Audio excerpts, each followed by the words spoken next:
Sonic Movie Show is a weekly show that you could find on a variety of podcast services.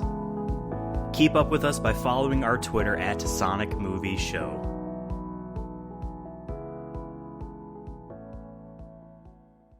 What's up, guys? Welcome to episode 62 of the Sonic Movie Show, the only show that's about Sonic news, and Sonic movie news. And today, in this special two-part... No, it's not a two-parter. This is one thing where we're stopping the recording midway through and we're coming back later, so it feels like it's a two-parter to us. This is our game in the year review, games of the year in review of games. Today, as the day of recording, it's December 10th. Jeff Keighley's The Game Awards, otherwise known as the Game Ads. Jeff's Awards. Jeff's Awards. Well, I think it's fair to, the title of the event is called The Game Awards, but I think it's important to say it's Jeff Keighley's Game Awards to not cement it as, it's the official end-all, be-all. The Spike This is Awards. how games are judged. Yeah, the Spike Video Game Award, that's what they were called.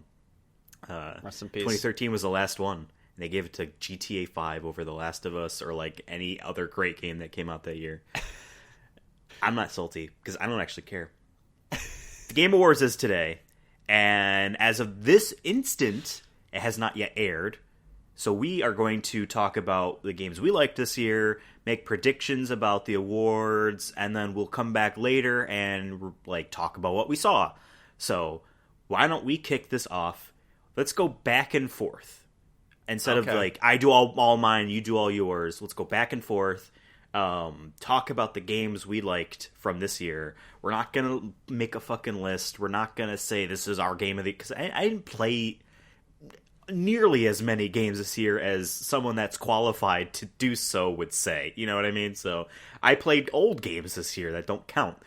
But we're gonna talk about our favorite games this year, and say maybe what our most favorite game was. But take it with a grain of salt. We're not critics. And I want to say, though, that you said you played some older games. I think it's okay to mention those still anyways, because whatever. We make the rules. Exactly. Fuck them.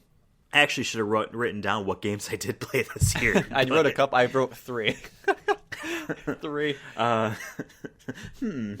looking over at my thing right now. I look at my mobile games that I've installed 3 years ago. And I'm like, I guess I played this one Godzilla game. I'm going to start us off. And, we're probably going to mention a lot of the same games, but, you don't have to piggyback off of what I say and then hop to if you want to jump to something else. Because the first one is a game that we played together. We put hundreds of hours into Apex Legends this year, and I want to give a shout-out to how Season 4 brought me back in, clearly brought you back in, as well as a few of our friends back in. We played when this game first came out. Did we skip Season 1, 2, and 3? Yes, we did. But we came back for Season 4, and we maxed out the Battle Pass. I got the animated little gear thing. I think it looks better than the badge for Season 7. Season 7's animated badge is a little bit too overdone. It's not as simple. I don't even know what it looks like, to be honest. It looks bad if you could scroll to the end of the Battle Pass in Season 7. But we played a whole bunch of Apex Legends at the beginning of this year, and we started picking it back up this past couple weeks. It's such a fucking wild ride of a game. Obviously, this game came out last year, and it's been said enough, but, unlike, Fortnite or any of these other games that do, seasons, to me, the fact that they introduce a new character every year, the fact that they, always seem to find, new kind of modes that aren't actually bad. We've been playing a mode where we're on a train, and it's a weird mode, but it's fun. And it's to celebrate the holidays.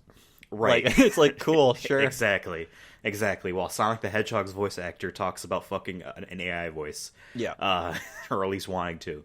It's such a wild ride of a game, and I think that was the first game I played this year with any real sort of commitment to it. That isn't just I'm going to sit down and play a game for 10 minutes. We played... I checked my... you said hundreds of hours. I don't know if I've hit hundreds. Maybe 200. But I remember when before Season 7 came out, I just looked at Origin because it does say how long you've played it, and I don't ever have the game running on idle, so it's pretty accurate, I think. Right. And I totally forgot that probably in Season 5, like at least 150 hours. Like I think it said 180, and I'm like maybe that 30 hours was from when I first played it, because I did play a decent amount when it first came out for like a week or two, maybe 3 weeks. So like I'm like, okay, maybe the 30 hours there, but like at least 150 hours were put into season 5. 4 or 4, whatever. I don't even, whatever number they're on. I don't know. I just keep playing. It is an addicting game. The only type of like addiction I have, like in terms of like a game like that, is CS:GO. But I would say Apex, at least currently, I kind of flip flop every couple months of like maybe I'll go back to CS:GO, I'll jump back into Apex. I think it's a good. I have like a good relationship. Good relationship. Yeah, it's a side. It's kind of, I don't know who even is the side piece anymore. But yeah, Apex is really really good. The gunplay is good. The cool little game modes they add are really fun. And even though there's times when I get frustrated or whatnot, I still wind up coming back. Like, and that's what CS:GO is too. CS:GO will make you so fucking mad sometimes, but it's like, still come back. Why? I don't know. There's something in the algorithm that just makes me come back. I never came back to CS:GO, to be fair. I kind of left that, but I think it's just it fuels my competitive energy I have that I don't get as much in other multiplayer games. Maybe it's because I'm not too bad at it, as opposed to like I tried Valorant this year, and that I did not have fun. I struggled really bad in that, and I just straight up quit because I couldn't compete with anybody at the lowest rank. So I'm like, I'm just taking the L here and gonna go back to Apex or CS. So, what other game have you played this year? I don't know, I was gonna say Destroy All Humans. I know I mentioned it a couple episodes ago. I finally platinumed it, so there's your update. I think last episode I was saying I had a couple trophies away. Like literally 2 days after that recording, I just like spent that Sunday or whatever just like powering through it. I looked up some like guides, and someone said to change the button map out, and so I did that, and it helped a ton. And then I wind up just breezing through like the other stuff. So I was like pretty proud to beat that game, a game that, you know, kind of represents my childhood. So it was like I went back and beat it again, even though it is the most it isn't the most fleshed out game in terms of like its mechanics, voice lines, and maybe some of the character development isn't really, there is none really, but still was fun. It did remind me a lot of my childhood, like I said, and it was good to kind of have that nostalgia brought back. And I don't think we're ever getting another Destroy All Humans game, at least not in the foreseeable future. But I kind of hope we do, just because I think there is something there that they could do. I just think it definitely needs to be improved. Do you think that they'll do the same treatment to this game that they'll do to the second one? That'd be cool. I don't think so, though. I do like the second game a lot more in my 2007 brain, but I don't think so. I feel like if they just did a full reboot, like just, I mean, with new voice actors, new everything, and just did it from the ground up, but still having the same. I would like plot. A new game for sure. Just a whole new plot. You know, I think you can do it. I still say that like this could even be like a possible like movie that you could maybe do instead. Like I could even see that.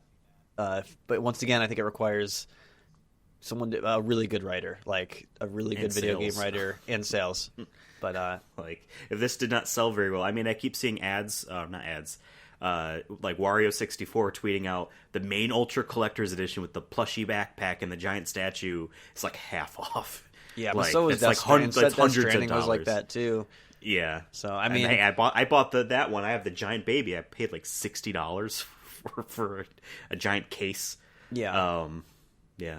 But a game I played this year that I know you didn't, just like how you played Destroy All Humans Remake and I didn't, is I've started to go back into streaming every now and then for trophy hunting reasons on PS3 games, because I think within the next few years Sony's going to pull the plug on the online connectivity for PS3.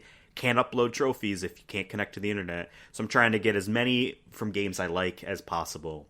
I've been going back and trying to platinum Final Fantasy 13, and I realized how much I love that game. I mean, it's in my top 30 favorite games of all time. And playing it again, I realized, oh my god, I really liked this battle system. I really liked like the mythos and lore. The layout of the story is not good, and like they struggle. It's one of those games where you're playing and like you got a codex entry. I don't really want to look at it right now. Yeah, but like anything that's cool about this story is actually in these codex entries. So what you're playing through isn't going to make any sense, and it's actually not going to be interesting. But if you read all this stuff, then it would be. But like, it's not presented very well, is what I'm saying. There's ways to write a story and actually like tell you what's going on. But I've been trying to grind out for this fucking platinum trophy, and it's not super fun. But at the same time, it's like I still keep coming back because it's not rewarding, and it's not a bad waste of time in some instances. You definitely. So I've been doing that. I feel like that's a good game to stream too, because like you can have a conversation with someone and like you're stop thinking about the dumb grinding. Like and that's what I've been doing. Yeah, because my next game I want to talk about is Mortal Kombat 11 that I also platinumed a couple days ago. That game came out in what 2019, early 2019. So it's been. It was last year. It was early last year. I remember. I think it was March or something. The GameStop I actually got it at is now closed, sadly. But yeah, I finally like. I've been off and on with that game since last year, but like this year, I'm like, you know what? I'm gonna really try to like, just because I just looked at the trophy list. I'm like, this is all like just unlock these fatalities and grind a bunch of towers. I'm like, hey, you know what? Like that's stuff I was doing normally, so let me just continue to do that. So I was doing those things, and like I found like a new main in Scarlet. I think she really cool. I'm starting to get better at like knowing the other characters. I've been now playing online, which I never thought I would ever do. Because I played online like once or twice last year and got my ass handed to me. But this time, I'm actually beating people. Like I know it's probably skill-based matchmaking, but like.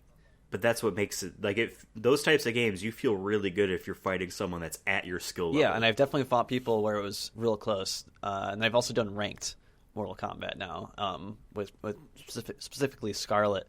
But yeah, I'm getting better at like knowing I have a strategy for myself where I'm like, okay, I just want to push the other guy as far away as possible from me, and I just keep throwing projectiles and whatnot. And if they get close, she has this blood tentacle that like basically whips them back to the back. So if they get ever close, I just whip them back. But I also do have a strategy in case they are fighting me really close. Mm-hmm. I have some little combos that I've learned. I don't have some crazy combo that like some people have that I've seen who have destroyed me because like they get me down to half health already with like the very first combo they do because it's just ridiculous. I don't have anything like that, but I have some basic ones that I'm like, okay, this could work, and I can see the gap in skill level too when I play people who don't really know any combos or just trying to do like uppercuts the whole time or jump attacks. Like that's their whole strat is just to jump attack. Jump-ins, yeah. And I'm getting better at that and that kind of stuff. But the game is really fun, and I haven't even touched the DLC that they dropped this year. And like once I get a PS5, that's like one thing I want to do on the PS5 is get all the DLC characters and play all of them because they did have like little in the tower system. They had little trials that you could do to play those characters, right? Which I thought was super neat. Yeah, and I appreciated that because I'm like, yeah, I probably can't afford it right now, or I don't want to get on here. So I'm just going to wait. But like, hey, play Melina for like against 5 people. Okay, cool. Play Rambo. And Rambo's so fucking fun. Like stupid fun where I'm just like, damn, this character's awesome. Even though like, I don't know how much I agree with having a character like him in Mortal Kombat, like what his character is supposed to represent. But whatever. Just if you take that out, the character is fun. It's just 80s nostalgia. That's all it is. Yeah, but I want to give a shout out to Mortal Kombat because I think they've been doing a lot of good things, and I think like I've always been a Mortal Kombat fan generally, but like I think I'm a bigger fan. Even since we did the Mortal Kombat movie review, I'm like now learning more and more about the lore just by playing it and watching stuff on it. So I'm in it for the long haul now. True gamer.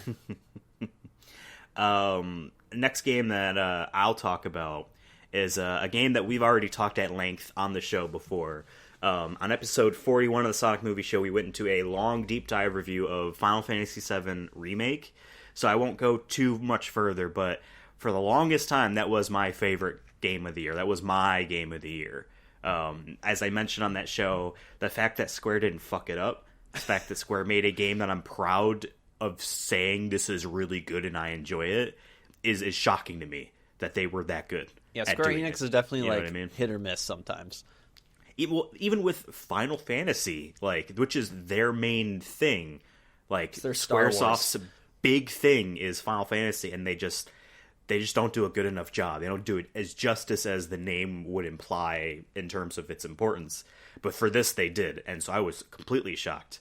So, like, for me, that was my game of the year. So many smart things in how you would play an RPG like that. We mentioned in the episode, which is a spoiler episode, so if you haven't played it and you do care, maybe don't listen to it now, how there is, like, story reasons to want to play it again, maybe to see things you didn't notice before, and they actually give you plenty of gameplay reasons to do so too, and they also do it without making you start from scratch. They want you to go back fully maxed out and play through it on hard mode, and they want you to jump around chapter to chapter. They don't make you start a new save file. It's just, you can up the difficulty and go back in time. And we expect you to be fully maxed out, because you will get your ass kicked. And you're also getting new stuff that isn't in your first playthrough. It's just really smart. So that was my game of the year for the longest time, up until a game I'll talk about in a little bit. Well, actually, I was going to talk about that. Can I talk about it, or are you going to talk about it? Yeah. No, go for it. So that game, I know what you're talking about, is your game of the year. Animal Crossing New. No, I'm kidding. Animal Crossing was its own beast. Hades, I finally tried. I bought it on sale. I had a coupon for Epic Games Store, so I got it on Epic. Shout out to Epic. Shout out to corporations. Shout out to corporations. I don't know. I just like to say shout out to Epic because I know it. Like, there's some Steam nerd out there who just gets pissed. Like, I don't care. I don't fucking care. If anything, we probably need more marketplaces. If you love capitalism so much, we need more marketplaces, right? Come on. Oh, but Epic Games, they're using all their money to get exclusives. Yes, Valve has money too. If you're upset about that, tell Valve to spend their money on exclusives. Anyways, I got Hades, and I've been playing that on stream, and I was really worried going in, because, I mean, you told me about it, and I'm like, okay, that sounds cool. I really love Greek mythology, like, especially since God of War. God of War is my favorite franchise. And that's Norse mythology? Well, okay. There's only one game? There's only one game that came out. I've always liked Greek mythology. I like mythology in general ever since I was a kid, but Greek mythology is definitely one of my favorites. I think there's a lot of cool monsters and whatnot, and gods, even though all of them are assholes, it seems like. And I feel like in this game, they just take it in a different direction that's still fresh. Like, I feel like I've seen so many Greek mythology things, whether in movies, video games, whatnot, and I feel like they did a very fresh approach to it. And yeah, the game is super fun for a game that is, on the surface, is super repetitive. You're doing the same thing over and over again. You have to get to the same boss over and over again, kind of like a Dark Souls. It's a roguelike. But what if... And that genre itself implies difficulty, and like you need to be an expert to enjoy it. And so what you're about to say basically is that even anyone that doesn't like those genres or have any experience with them can get sucked in and actually do very well. Yeah, I was going to say that. I was just going to say, like, the idea of, let's say you clear out 2 bosses, you get to the third one, and you die. You have to fight all 3 of those bosses again. Not even Dark Souls does that. Like, usually there's a checkpoint of some sort after you beat a boss. Mm-hmm. You know, you're not going to have to go through the entire game over again. This game doesn't. But in some weird way, I think it does help that they change the rooms, maybe the layout of the rooms in some way, or the monsters in them. But for the most part, you are doing the same thing over and over again. But they keep changing up the abilities you get, the weapons you can get, the upgrades you get, so you're flying through it quicker. You're feeling more and more of a badass as you've gone through it the 12th time. I think I've done like at least 15 runs, but I've had some crazy runs where like I've impressed myself. I've never felt in a game. Impressed me. I've never felt in a. It's been a while since I felt in a game where like I did something that like I didn't think I was gonna do. Like most times I'm like, okay, I'm probably gonna lose here. Even during the Mortal Kombat Platinum, I had to do some crazy combos, and like I feel like it was mostly luck that I beat the one trophy to get all the tutorials. This never felt like luck.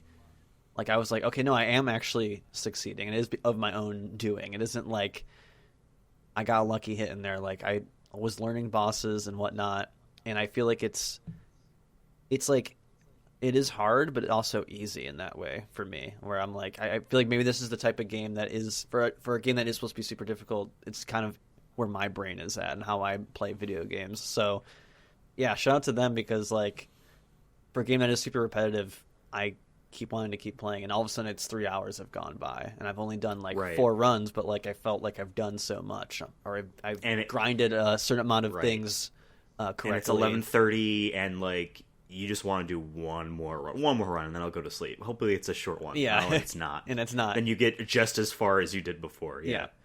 I will talk about this game too. This is my game of the year. It's my favorite game, and it shocked me. Supergiant is my favorite developer, so I guess it's not completely shocking. But this is their 4th game. Every one of the games they've made had the same like 3/4 top-down perspective, the same kind of art style where it's all 3D models, but it all looks like flat 2D art for the most part. It's the same idea of really fucking good music, really like good character designs, and they're all action RPGs, but each one of these games is a different genre completely. The first game is more of a like Diablo, run through an area, beat up everything, go through. Second game is a strategy game. The third game, Pyre, was a sports game, and that is, I think, their most impressive game besides like how good Hades is. Pyre is the most like impressive overall. Like it's their own unique world, and it's super like cool. Everything about their games is just like, I expect something completely different the next time, but to also be everything I liked about these other games as well. What they do with RPGs is just so fucking good. Every single weapon in Hades, even the weapons that you think initially are like, I'm probably not going to like this too much, like the sword, and then like you get as far as possible with the sword, farther than you've ever done, and you avoided the sword since the first playthrough where they make you use the sword. Yeah. I literally did that. I used the sword on the first playthrough, never touched it again because I preferred the shield, or like maybe I'll go to the fists. I really love the bow and arrow. So far, that has been my go-to is the bow and arrow. And I've completed runs with those weapons. And then like I saw that, if I use the sword, I'll get extra of the currency used to make permanent upgrades, the darkness crystals. I'll just do like a farming run. And then I complete a run with the sword. My first real time using the sword, and I did it. And like, oh man, this is actually really fucking good. Because the strategy I like kind of developed as I played. Every single, like, it just feels like everything that they do in terms of the choices you can make for the gameplay makes you feel like you're overpowered. But every choice does that. That's the sign of a good RPG, because I'm making a decision and I'm abusing this, and it's working.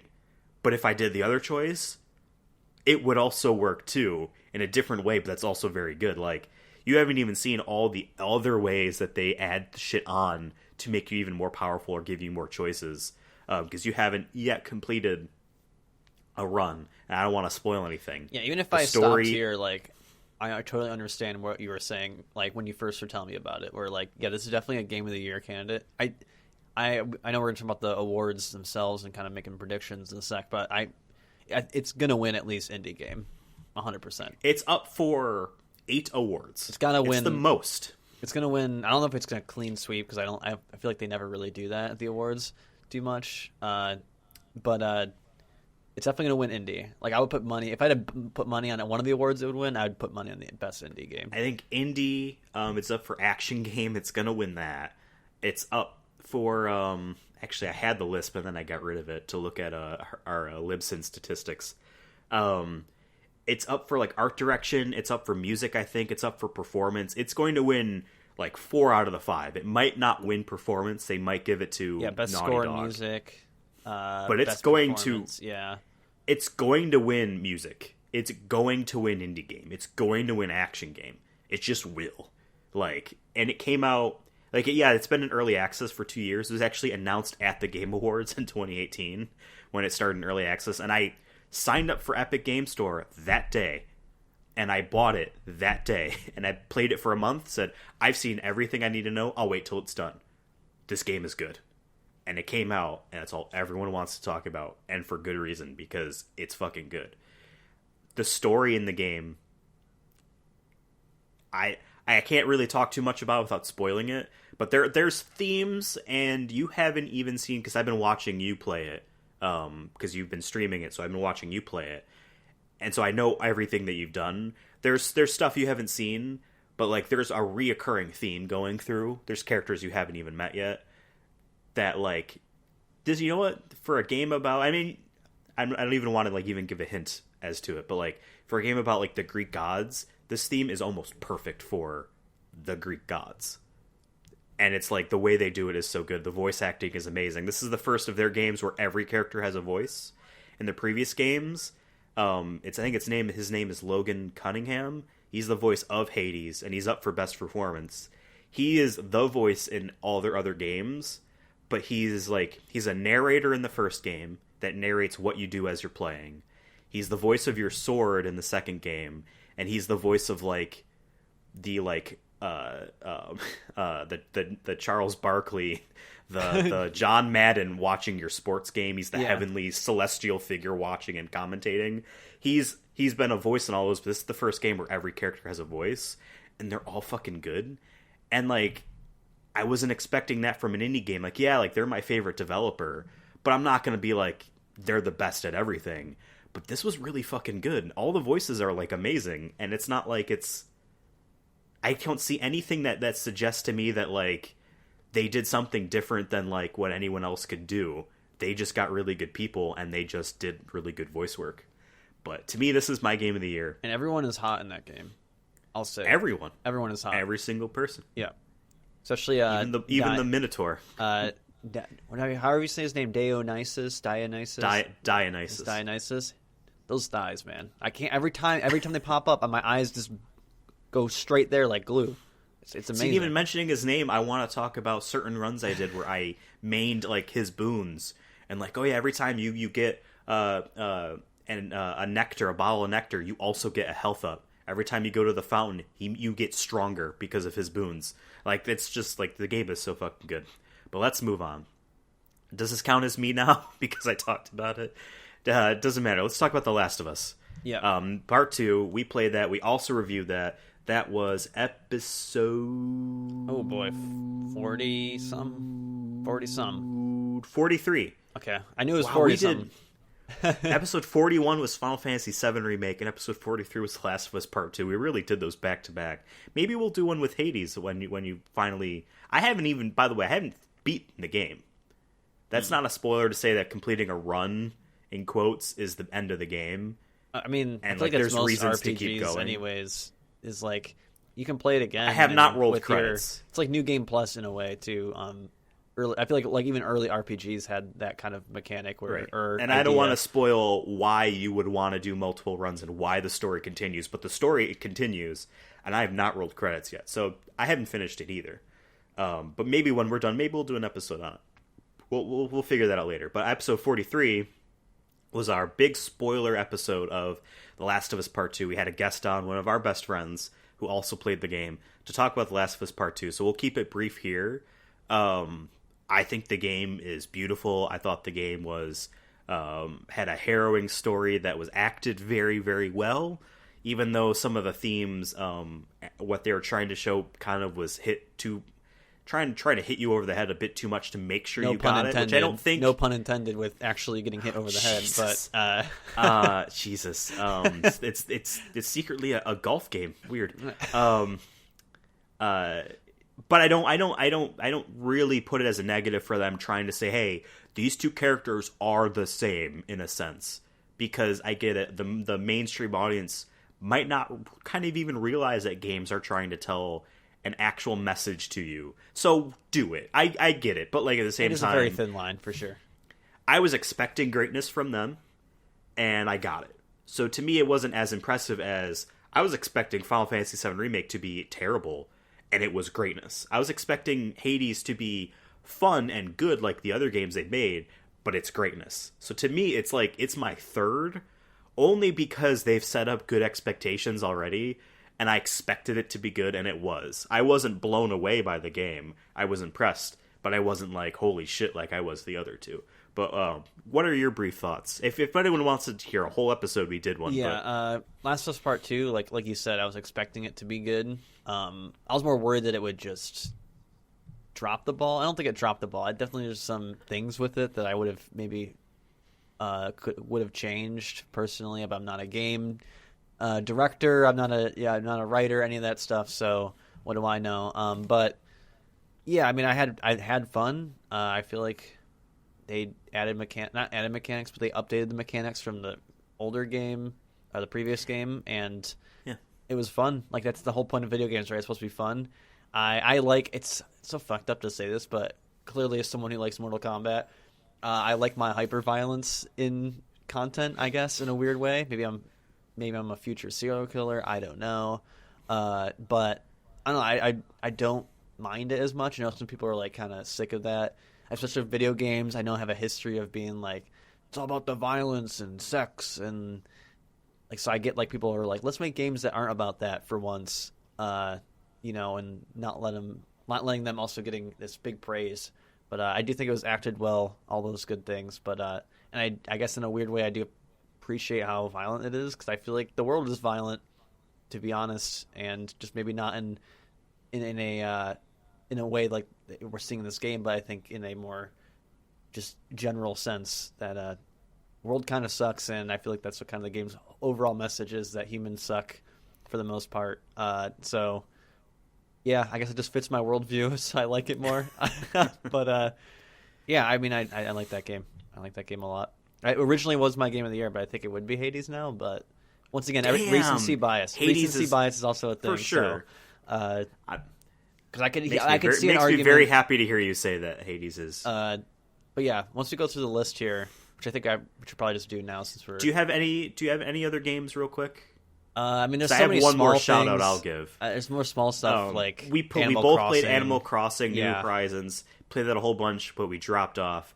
I think it's worth $60. There are people that will love it a whole lot. I put 100 hours. Devin put 100 hours each. You know, like, we enjoyed ourselves with it. I'm never going back. Because I know if I go back, the animals will be gone, I think, or they'll hate I heard me. they're So, not. like, You can still say no. I learned that the other day, but I'm like, I still can't go back. Like, I just don't want to see like the I shit don't- show yeah. that is the island now. At Weeds this point, everywhere. yeah. Exactly. But one more game. So I got a PlayStation 5, and I mentioned that I've been playing Demon Souls. I beat Demon Souls. I get this is a 2009 game that's been remade, not by its original developer, but I am now a From Software fan. I bought Dark Souls a week ago. It's from Amazon. It's going to show up next Monday, which is, I guess, tomorrow is the day of this recording. Not that it matters for you. But, so I haven't been able to play it yet. Been trying to platinum it, but the new Game Plus is getting really tough. So I'm kind of trying to take a step back before I hate this game that I unexpectedly fell in love with. Again, I bought this game because I didn't beat the original Spider-Man, so I didn't want to get Miles Morales yet.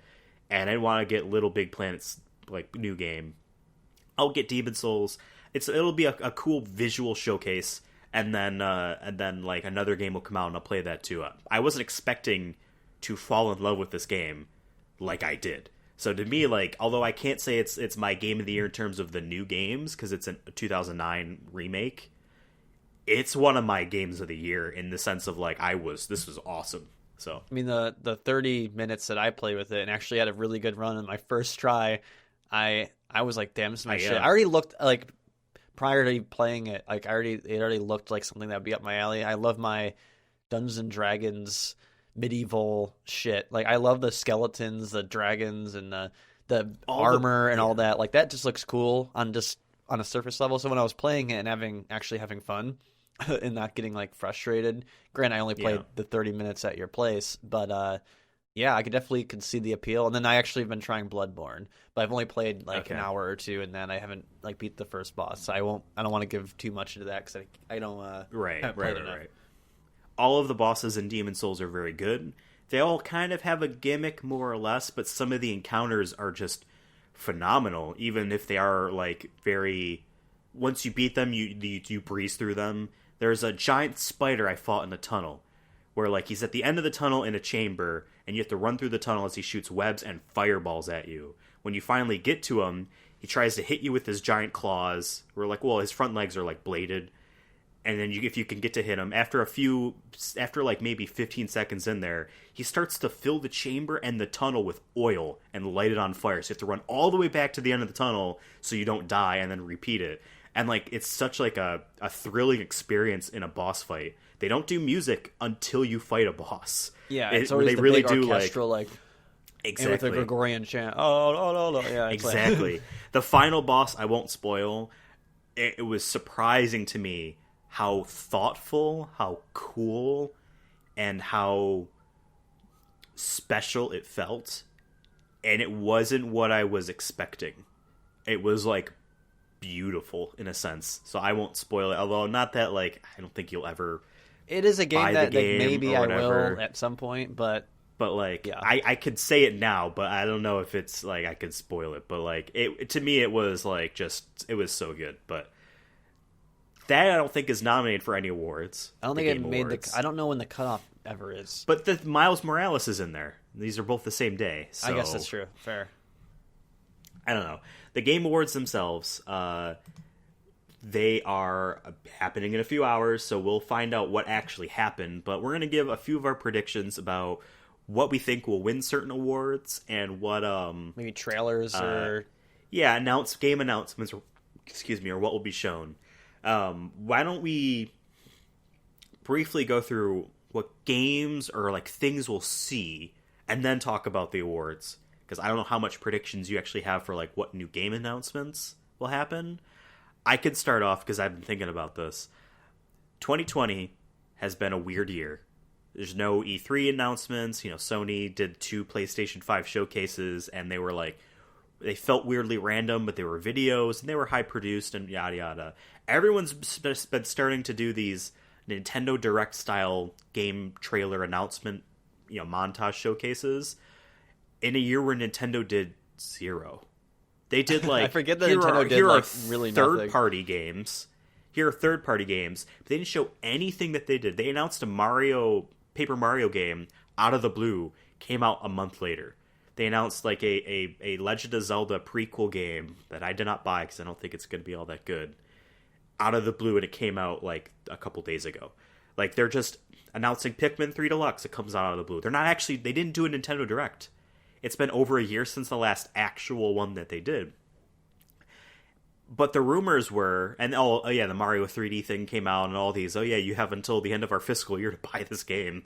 It's such like a remember we exist type of thing. Like, yes, we don't have a console to come out this year, so we're going to make money off of you as a threat. You know, if you say you're a Nintendo fan, buy Mario again, or you're never buying him until next time we pull this stunt. Which will be we did a whole 3 episode years on ago. that. Yeah, next 3 years. Yeah. They didn't do any big thing, but there are rumors of substantial things that they are in the works of, including Metroid stuff and Zelda stuff. So I'm expecting several Nintendo stuff from here.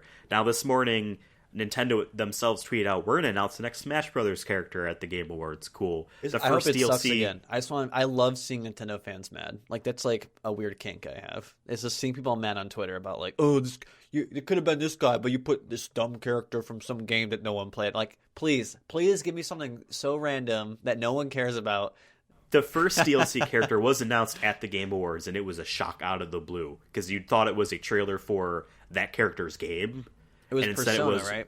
Yeah, and instead it's like no, like that game's not Joker, even on Switch, but not the Joker.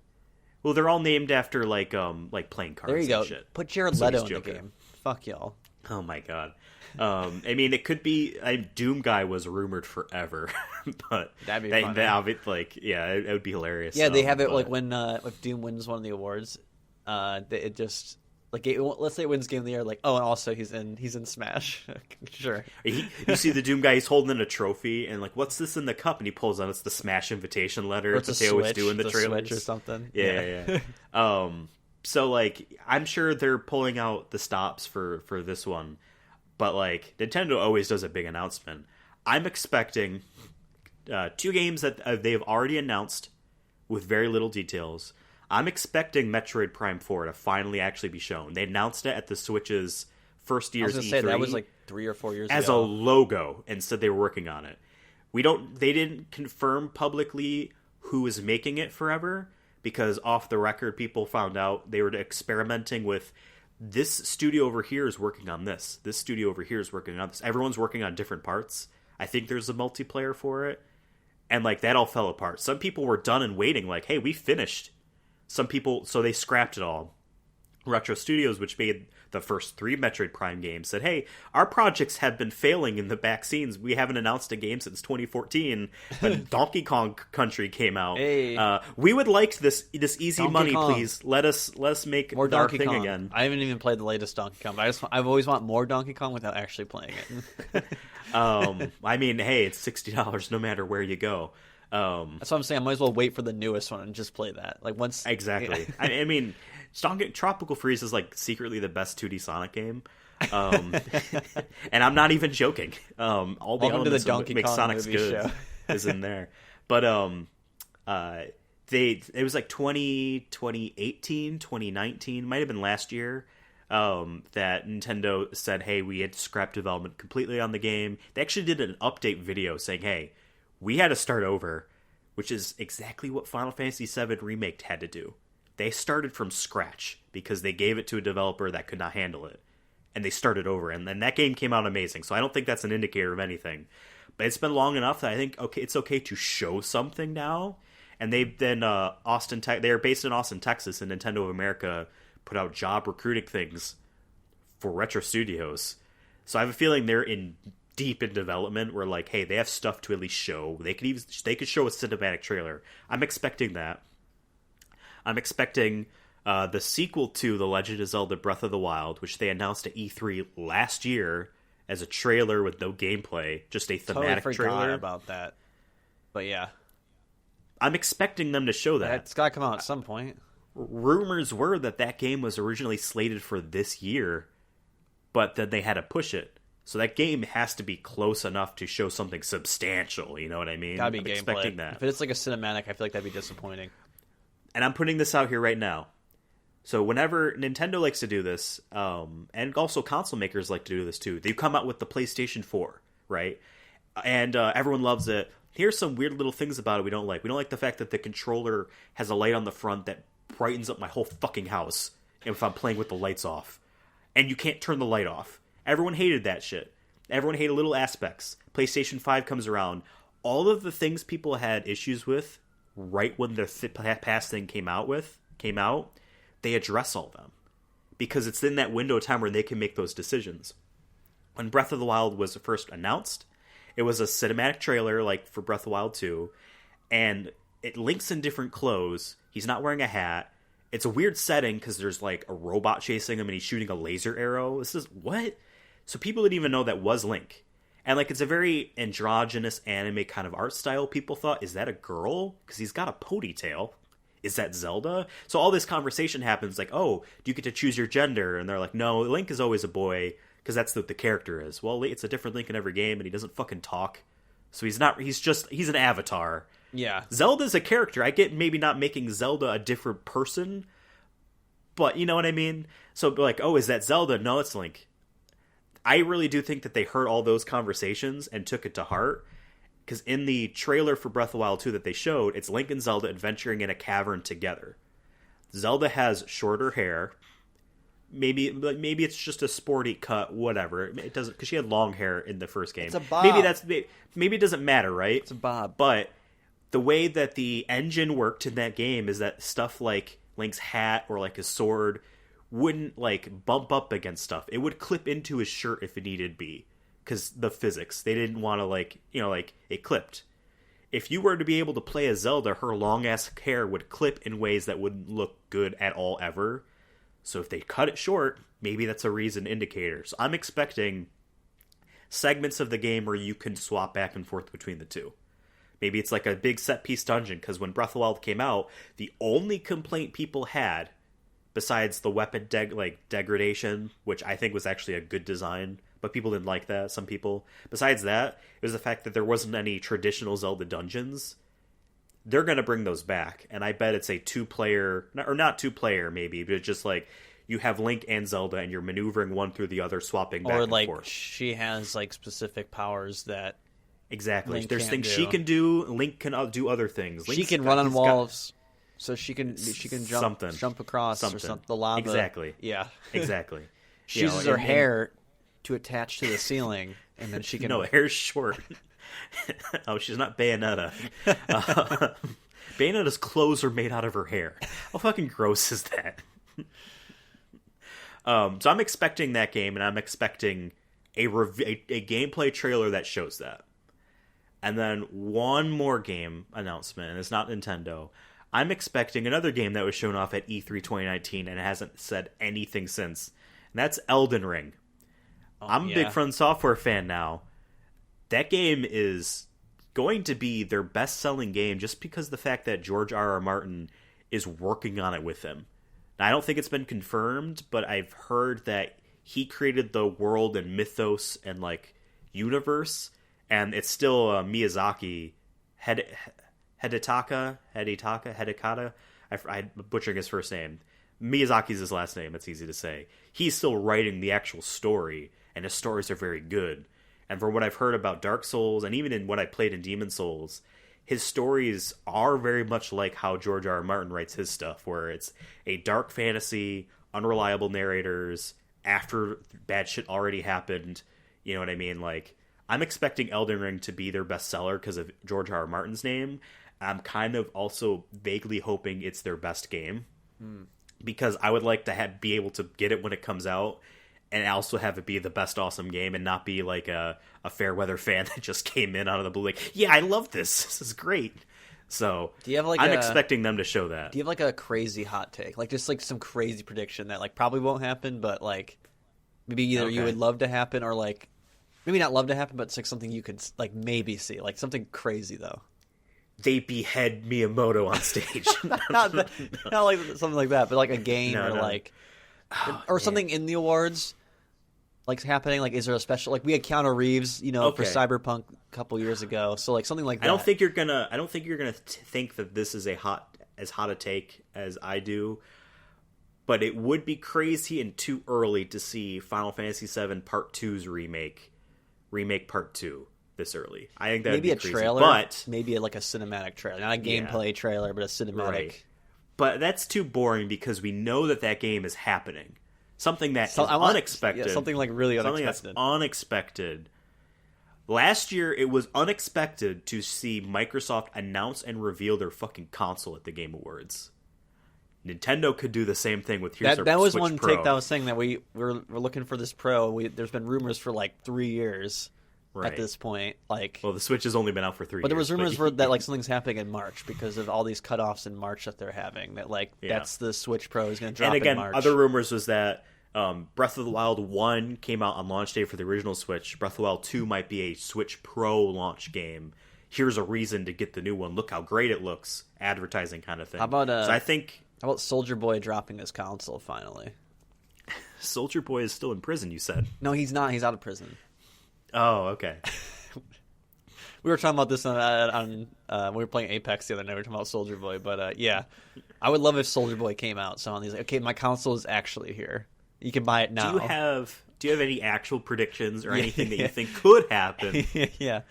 I was gonna say I know that your hot take was the Switch. I actually I kind of believe that there's a good chance we'll see a new Switch of some sort.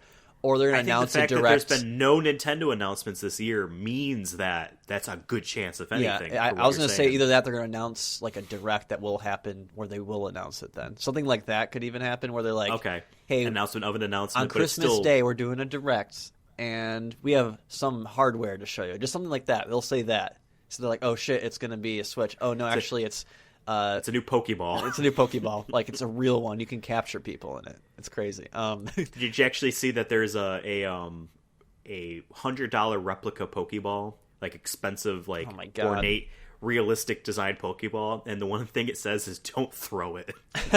It's worth a lot of money. That's all you want to do. What was that? Oh, you know what? I don't know if it's a hot take. This might be pulling at straws. You're going here. to Poland? I think we might get a cinematic trailer for a Kojima game. Yeah, I mean, it's been a year since his last game. And I know he's been talking about he's in some. So, I'm saying, for this, because, when did Death Stranding, the original, trailer drop for that? Or, the first rumors of that. So, his last game before Death Stranding was Metal Gear Solid 5, The Phantom Pain. Came out in 2015 in the fall. He left Konami, immediately, or was kicked out or whatever. At that Game Awards, he wasn't allowed to be there at all on behalf of the game. So Kiefer Sutherland accepted the award for best like studio or studio production or whatever for Kojima's studio, which kind of no longer existed. So he wasn't there for that. But then like that's where like all the rumors of, oh, he's working on a new thing. Oh, it's gonna be crazy. The year after, that's when we got Death Stranding's weird teaser trailers. So the timeline works out. That's what I'm saying. People like to say that he takes forever on his games. It was 4 years in between his games. That's on average now for giant studio games like that. He's not slow. Wasn't it earlier this year that he was saying that he is working on something new? Oh, yeah, he's already working on his next thing, and he's working on like shorter things as well, apparently. So I think we'll get something Kojima related. Maybe I'll change it. Something Kojima related. Something that he's working on, not like he's in a funny video, but like a Kojima thing. Yeah. Now, it's only going to be cinematic, though. I'm not expecting like gameplay. Do you think it's going to be Death Stranding 2 or something else completely different? I don't know. Since Death Stranding didn't sell, I don't think as well as PlayStation or Sony and him probably thought. I know they didn't say that, but like from what we saw with sales and the numbers that we did get, it doesn't sound like it sold well. So part of me is saying no, but other part of me is saying like, yeah, because the way he's kind of, when I did read those interviews, it made it seem that like, yeah, I'm working on something new, but he also was like super vague where it could be. Like why? Like I didn't finish the first one, so if he does make a second one, I'm gonna be kind of bummed, honestly. Unless he's changing the game completely, like it's gonna be in the universe that he made in that, and it's gonna be something. Maybe there's more actual violence because I haven't finished the game either. I think I'm a little bit farther than you, which isn't to say much because we barely played much of that game. There is no real violence in the game. Like, yeah, you can like try to evade enemies through like hitting them and stuff, but like you're not shooting people down. It's not Metal Gear Solid. And I think it's a beautifully designed game in how they managed to make non-violent fetch questing type of shit rewarding and satisfying and fun. I think a big conversation was like Red Dead Redemption is not fun. But but it's like what? And I think Death Stranding was the good example of this game isn't fun either, but it's super satisfying to play that Red Dead wasn't. So maybe they will just be like, well, it's a new character. It's not going to be called Death Stranding 2, but it's going to be in the Death Stranding universe. I could see that possibly being it. But yeah, I think we're definitely... Death Stranding 2 in the Death Stranding universe. I almost said definitely, but I don't mean definitely. I think there's maybe a small chance we'll get something Kojima related. I think it's bigger than small now that you mention it. The other idea that I had was GTA 5. But they'll make it seem like it's GTA 6 that everyone has been asking for since 2013, really. GTA 5 is going to be on the Switch. Okay. But it'll be at the very beginning of the awards, because wasn't it during the PlayStation pre-show Direct or whatever it was, PlayStation Showcase for the PS5? Right. Everyone's like, holy shit, it's going to be GTA, dude, on GTA 6 because it popped up with just the Rockstar logo. Yeah. You're like, oh my god. They're going to do it. They're going to do it. And then they're like, nah, dude, GTA 5 is going to work on PlayStation 5. Yeah, no shit. And what they showed wasn't running on PS5 because that's why they needed to show it first. Because after that trailer, everything else. Then they said everything we're showing from here on out is captured on PS5. And that's also why in the second one they opened with Final Fantasy 16 because it was running on PC hardware similar to what the PS5 is, so that they can then say everything from here on out is running on PS5. It's funny that everyone made a joke of Skyrim being on everything. No, GTA 5 is the real I'm on everything. And I think I've said this joke to you off air, but I'm going to say it here again, and it's not my joke, I stole it. The PlayStation 2 had 3 GTAs. GTA 5 has 3 PlayStations. It's crazy. It is insane. So, right? I think there's a chance, just because of just how it's been going, I'm like, yeah, fuck it. GTA 5 is on Switch. It's going to run like shit, but it's there. And they're also, Red Dead Online is now a standalone product you can buy for $10. They said GTA Online is going to be the same thing. Because eventually they're going to have to come out with GTA 6. They're not going to want to abandon GTA Online, so they're making it its own standalone thing so they can prep for GTA 6. Yeah. They're not stopping with this fucking game. They will sell you a $60 2013 game. Stop making or stop putting it on other stuff if you stop buying it. This is all your fault, all right? It ain't their fault. The Switch version's not going to look better than the PS4 version. it's gonna look like 2 gens behind, but you're still gonna pay. But you can hit people with $60 cars while you're on your airplane that you're flying. Yeah. You're flying to Miami or wherever the hell you're doing. No, I think it'd be funny if it was on Switch. I really do, and I think that would be something I could see at the awards, because the awards always has like one weird game announcement. They're like, "Yay!" Like, okay, sure. Like how fucking Fast and Furious closed out the show last year.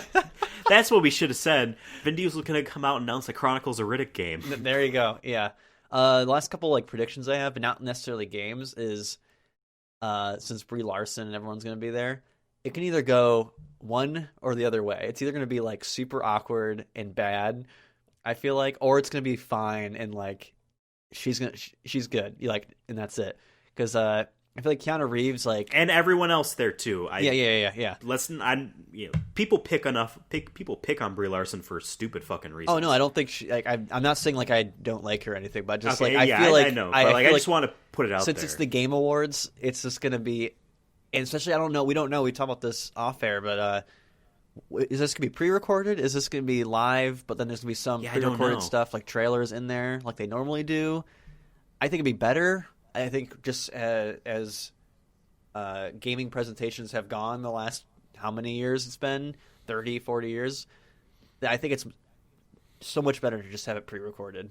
Like, look at Nintendo. Agreed. It's less awkward, less chances of cringe. They started this 7 years ago, and it's polished. Yeah. Like, even when they're trying to be goofy, it doesn't come off as embarrassing goofy because they took like 3 takes for it. You know, here's Miyamoto dressed as Luigi vacuuming the president of Nintendo of America. It's not super funny, but it's not bad because they, you know, like what you said, like presentation, like these, like I think they're still getting better every year. I will say the Game Awards have gotten better. I think just in the last 5 years alone. But I think it would help if it is just pre-recorded, especially now. Have this opportunity in a pandemic to try it out. Like now you don't have to worry about selling tickets for this. Because I know that's part of it. Struggled because last year people found out that maybe not most of the audience, but a large amount of people in the audience were people paid to sit there. It's like, hey, fill up these seats. Like, you pretend that you're excited. Yeah. And that happens other places. It happens at political conventions too. Like, but it happened there last year. So like, I know he really wants this big live event, but maybe this is a better idea. And like you said, it's a perfect excuse. So I sent you the link to the Game Awards official website for the nominees. Let's give our predictions. Let's scroll all the way down to the bottom and let's go up. We could skip some of these awards if we want, if we don't care. Like, I don't care about best esports, the cool anything. Logo and it's saying loading as it's loading. Yeah. Sure. Why not?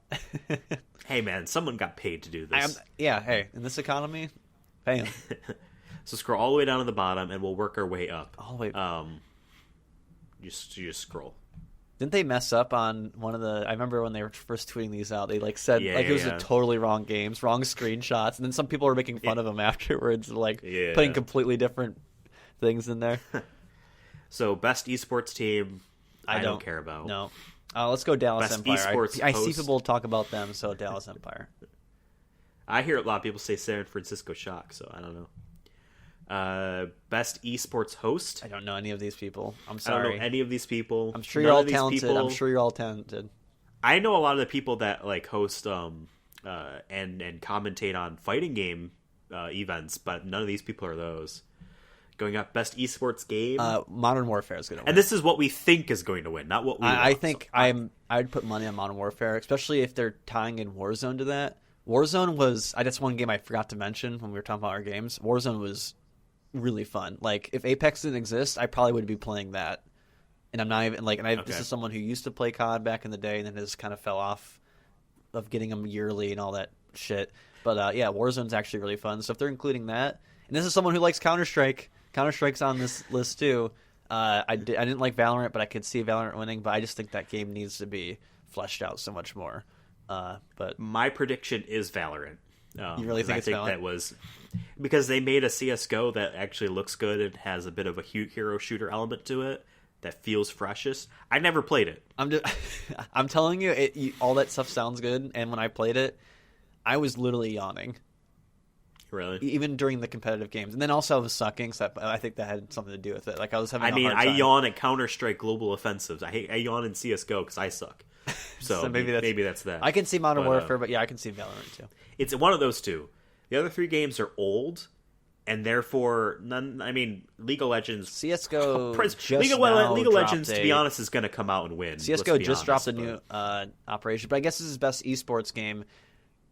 So like I could see Fortnite winning this though. If you're talking about just like the competitive scene, then I can see Fortnite or League of Legends winning. But if you're just talking about like what game is better at this point, I think Modern Warfare or Valorant are going to be like the ones that people pick.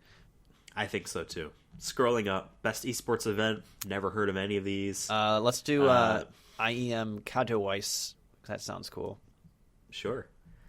Best esports coach. I didn't know they had coaches. I'm going to be honest with you. I didn't know they had coaches. I don't know how those coaches. How did that work? But let's go with Grabs. Let's go with Grabs. Fabian Grabs Lohman. Sure. Best esports athlete. Gosh. We're going with Showmaker. Kim. Okay, Showmaker. Okay. I don't care. Best debut game. So if I understand this correctly, studio's first game. Yeah. Now, there was a bit of a controversy because one of these games, and I think it's Carry On, it might be Mortal Shell. One of these two is made from people that have worked in the industry forever that then made their own studio. So, like, it's not like you and I making our first game together. But this, to my knowledge, this is the first game made by this new independent studio. I haven't played Carry On. Carry On looks cool. Mortal Shell looks really cool. I've seen I think it's a Souls-like. It's Souls-like, but like... Souls-like. It's more of a. It's even like more. It's like a mix between Bloodborne, like in terms of aesthetic, from what I've seen. Bloodborne mixed with like probably Demon's Souls, where it's like a gothy but also medieval Dungeons and Dragons kind of thing. But honestly, I think Phasmophobia has a chance. It's not a perfect game, but the idea is so neat. Where like it's kind of a you can only talk in game, and you're hunting ghosts, and you have to identify what ghosts you're dealing with. The ghost will respond to whatever the name is. Like that's a really cool feature that they added to just make it feel more real. That like, oh, the ghost name is Bobby, so you're in this haunted area and you're just yelling, Bobby, Bobby, fuck you, Bobby, and like then the ghost will come and attack you. And like I think that's really really cool. And it's definitely popular on Twitch right now. So I can see Phasmophobia winning. But also can see Carry On or Mortal Shell. Carry On, I feel like no one talked about that once it came out. It was a cool idea, and then like some people liked it, some people didn't. It's a Metroidvania, so you would think I would like it. It's on my wish list on Steam. It's one of those games that like once it gets to like $10 or $5, I might grab, but I'm not in a rush to play it. I think I'll be with you. I think Phasmophobia has a good chance. Content Creator of the Year.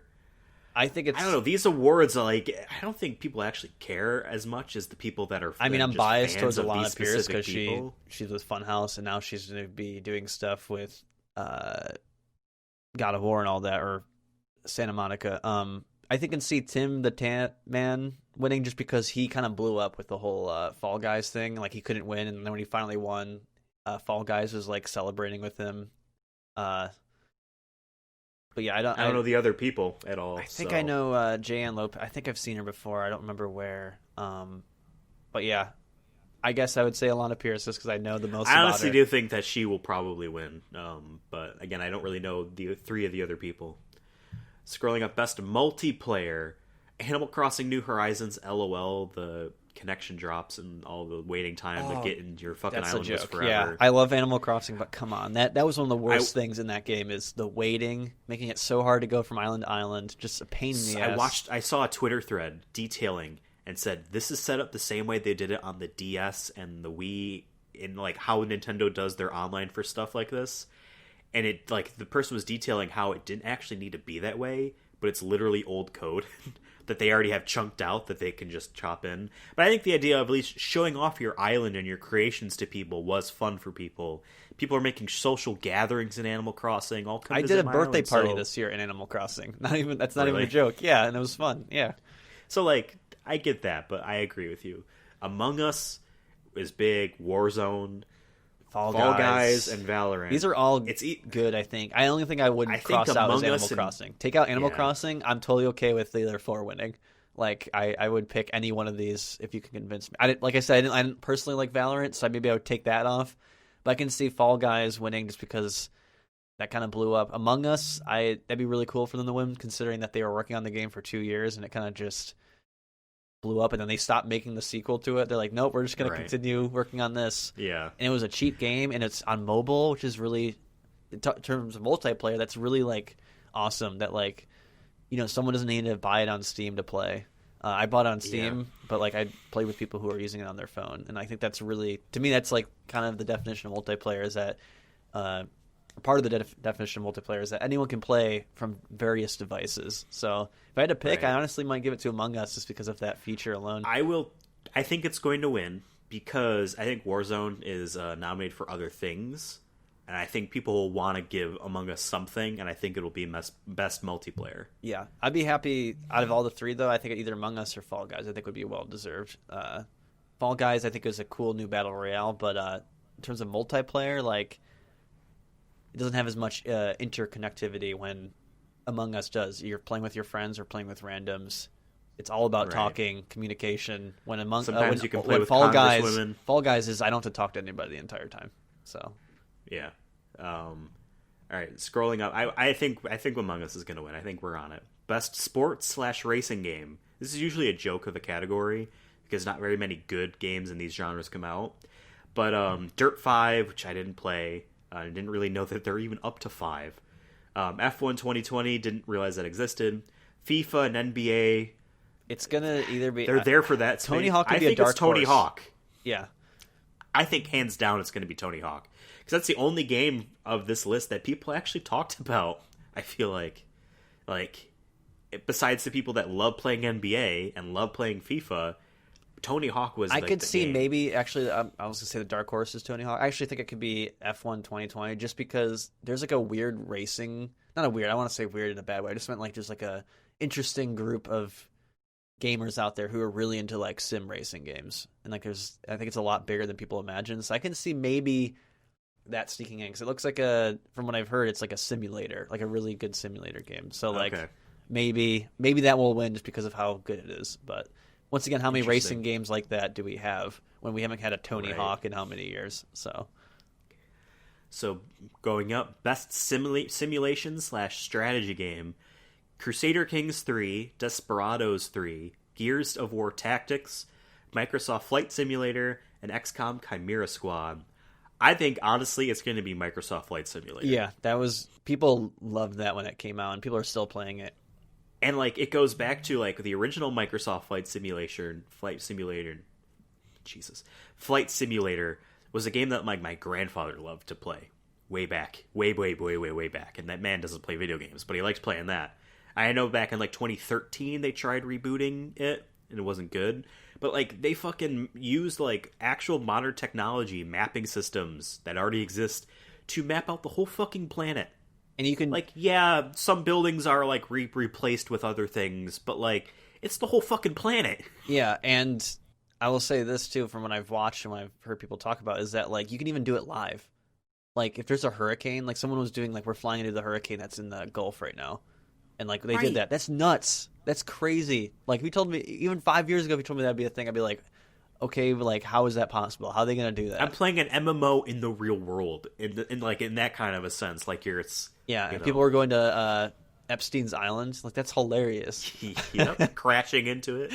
And I will say, Chimera Squad came and went, and XCOM is, like, a big name now when they rebooted it. Desperados 3, I never really heard about. Gears Tactics came and went. I think mainly because the Xbox version, and it looks just like an XCOM, like, and it is all right. It looks like, but it doesn't seem like it's anything groundbreaking. Yeah, I think because it didn't come to console right away and it was just on PC, heard it.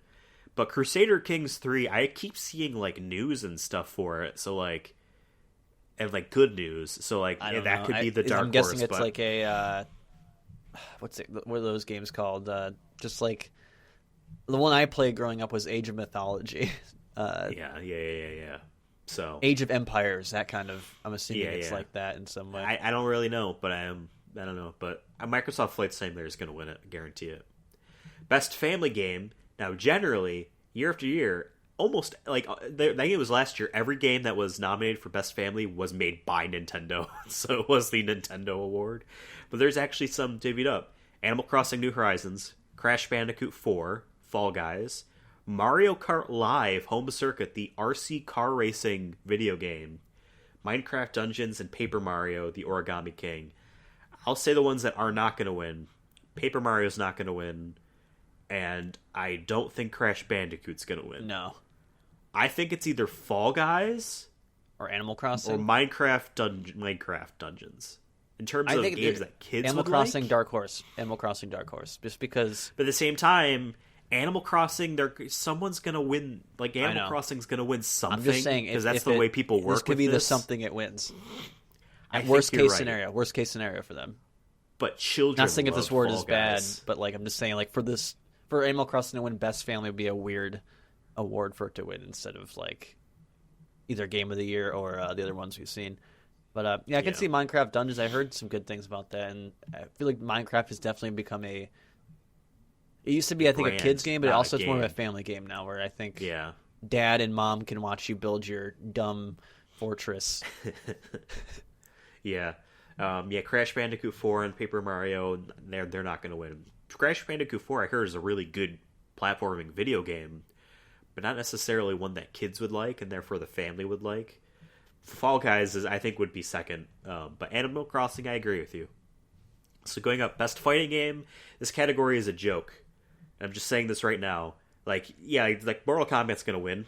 I'm actually surprised fucking Street Fighter V is on there. It's a 2016 game. Just because you came out with a version with more characters in it doesn't mean it's a new game. Doesn't count. But One Punch Man, everyone says that game is hot street trash garbage and should not be on this list. Really? And there are good fighting games that were at EVO that aren't on this list, but One Punch Man is. That's on there because esports, there's a committee for esports. Best fighting game is not on that committee. It's on like the regular game journalist side, and there's not a whole, and I don't judge people because I would be into reviewing stuff, and I'm not like an expert on fighting game stuff. Not a lot of those people go in that path. Not a whole lot of the people nominating and voting in this category truly like know in depth all the games in this category. And I think One Punch Man just got put on there just because they needed something. Because there was and like, I don't judge people, bronies are a thing. Like, if that's your thing, cool.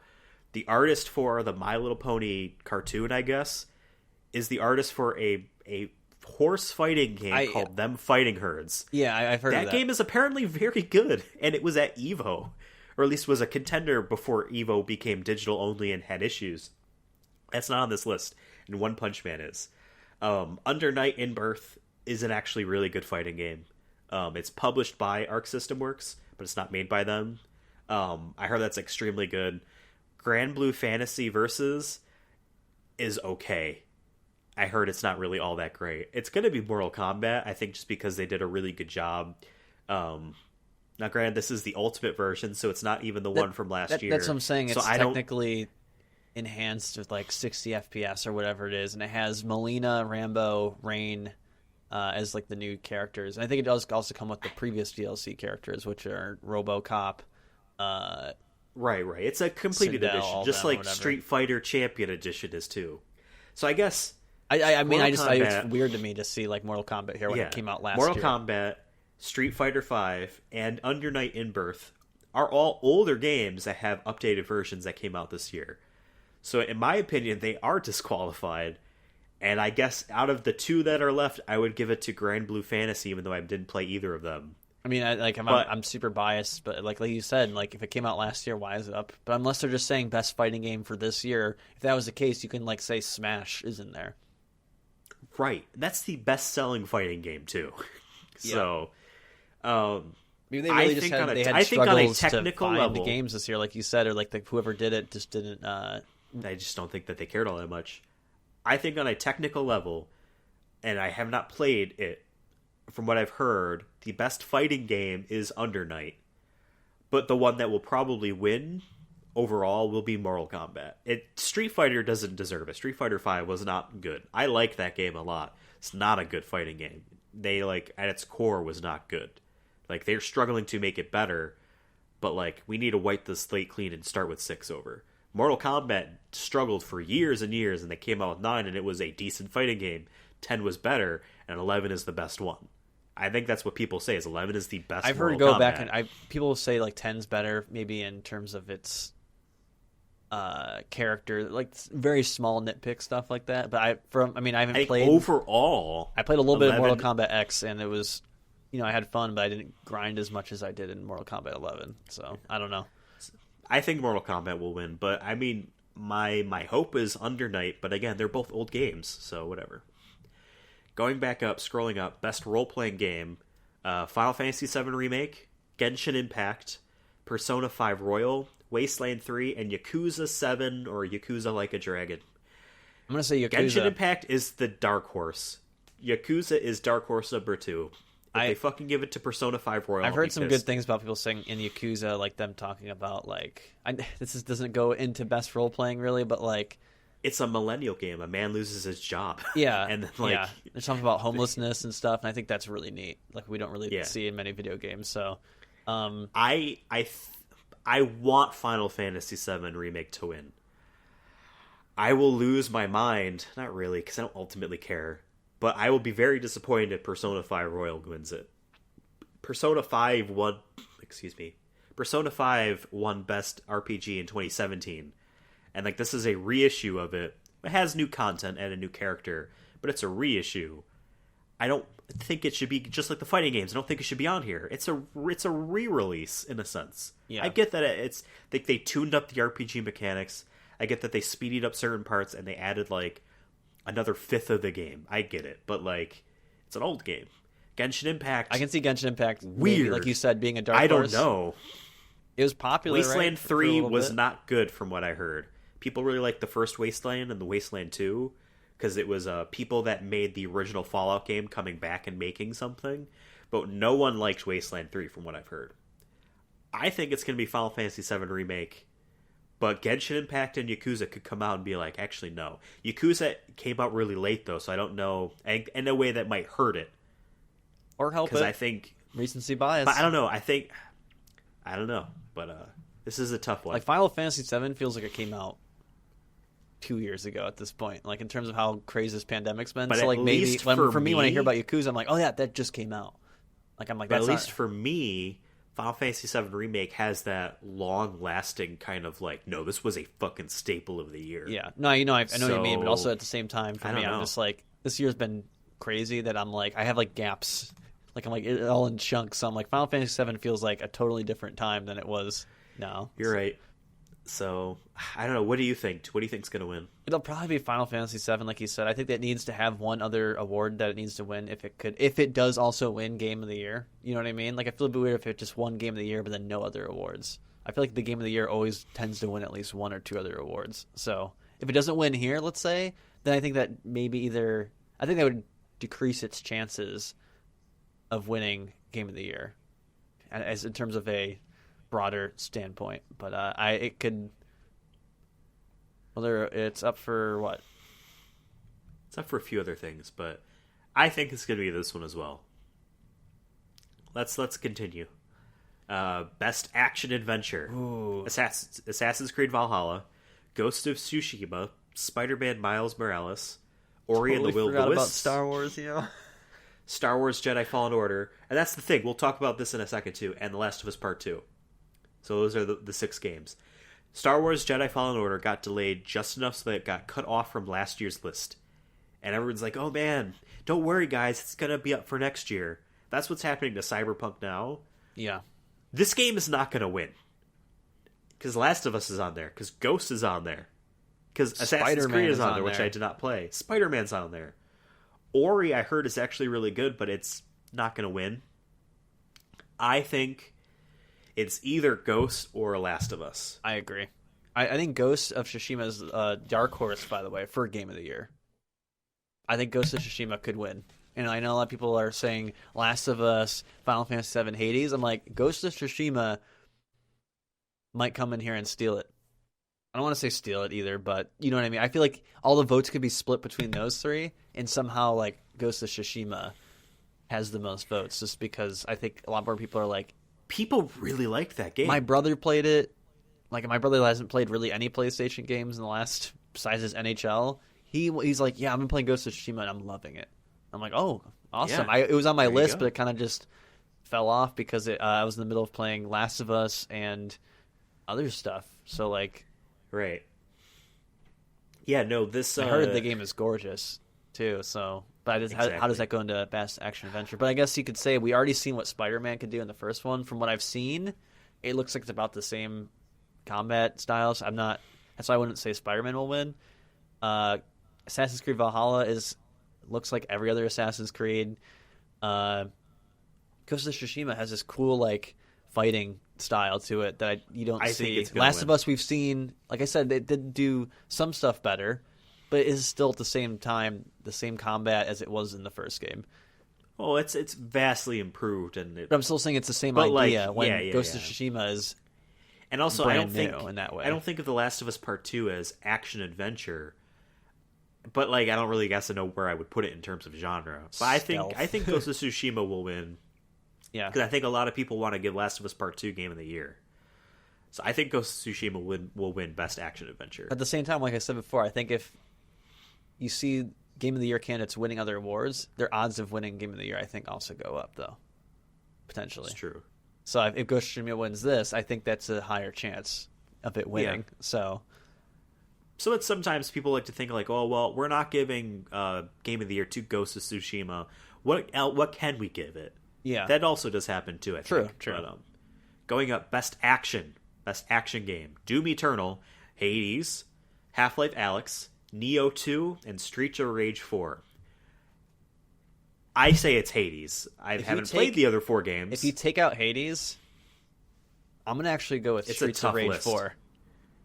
When I've seen the gameplay of that, it's on my list. It's like I need to get it at some point. I think on PS5 I just might get it. Yeah. It looks so fun, like arcadey fun. Like just... Yeah. And I like the developer. So I feel like Neo 2 if won't win. Hades wasn't there, then I think it would be... I would pick Streets of Rage 4 personally, even though I haven't played the game. And I do like Doom from what I've seen, but I just think Streets of Rage 4 has that classic arcadey coolness to it. And it has co-op, which all these other games I don't think don't have co-op. So like I feel like that's Neo 2 might, but I never played it. Neo 2 is a Souls-like. I played a bit of the first one, and I bounced off. I just could not. But the action of it was really good. And I don't know if the second game is better or worse than the first game in terms of the actual gameplay core. So I don't know. Half-Life Alyx won't win, but like it's up here because VR combat was surprising. Like it's not really a thing, really. Like, and it's on there, so like it deserves a shout out, but it's not going to win. I think if Hades wasn't on the list, I honestly think Doom Eternal will win. I haven't played Doom Eternal. I played 2016 recently, the past couple months. I haven't played Doom Eternal or Streets of Rage 4. I think more people will want to give Doom Eternal something because they feel bad about it. Is that a fair thing to do? I pity this game, so therefore I'm going to give it an award? No, because Streets of Rage 4 could be better at action than Doom Eternal. I haven't played either, but I think Doom Eternal would have won if Hades wasn't on there as well. Hades will win. Do we agree? I think it could be Hades, Doom Eternal, and then I think the very long shot Streets of Rage 4, just because I like Streets of Rage 4. I think it's going to be Hades. Yeah. Next up, Innovation in Accessibility. This is a cool award. This is more about ways of getting more and more people able to play the games. I haven't heard too much about 3 of these in terms of what they do, but Assassin's Creed Valhalla, Grounded, Hyperdot. I almost read that as Hyperroot. Hyperdot. I did too. Last of Us Part 2. Their font here is weird. weird. Font and the D and the O look very similar. Hyperdot, Last of Us Part 2, and Watch Dogs Legion. Now, first off, I don't know what Assassin's Creed Valhalla does, Watch Dogs Legion does, and I've never heard about Hyperdot. But I know that Grounded has, because it's a game of, it's a Honey, I Shrunk the Kids type of game. Yeah, It's I know. basically Fallout 76, some people were saying. and there's giant bugs, there's an option to turn the spiders off because arachnophobia is a real thing. That's the only kind of accessibility thing I've heard about with that game. But having played The Last of Us Part 2 and the over 60 accessibility options in terms of... I played my second playthrough with colorblind mode on. A, because it was kind of easy to get collectibles. But B, to kind of see what it felt like. And, like, games just don't do that.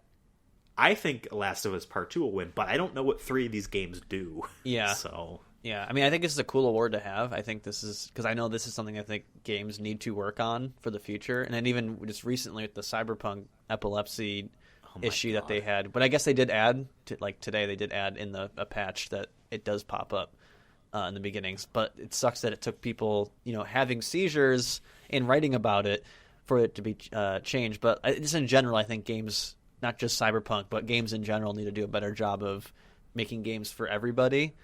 So I think this is a cool award to have, and it would push other games to add these features. Be like, hey, we might not win an award, we might not win Game of the Year, but for an indie game like Hyperdot, I'm assuming is an indie game, we can win Best Accessibility Award. Make a game that anyone can play, any skill level. And when you say anyone whatnot. that can play, I think there's a difference between saying make Dark Souls so easy anyone can beat it versus make Dark Souls so accessible that anyone can actually play it. Yeah, there's a difference there. Let me say that. Yeah, definitely. And I'm not saying that you were saying that, but I'm saying for putting it out there, Assassin's Creed Valhalla doesn't need to be press X to win, but it can have all these features and ways to make people that have low vision or hard of hearing or dyslexia or a mental I don't want to say incapacity because it almost sounds mean.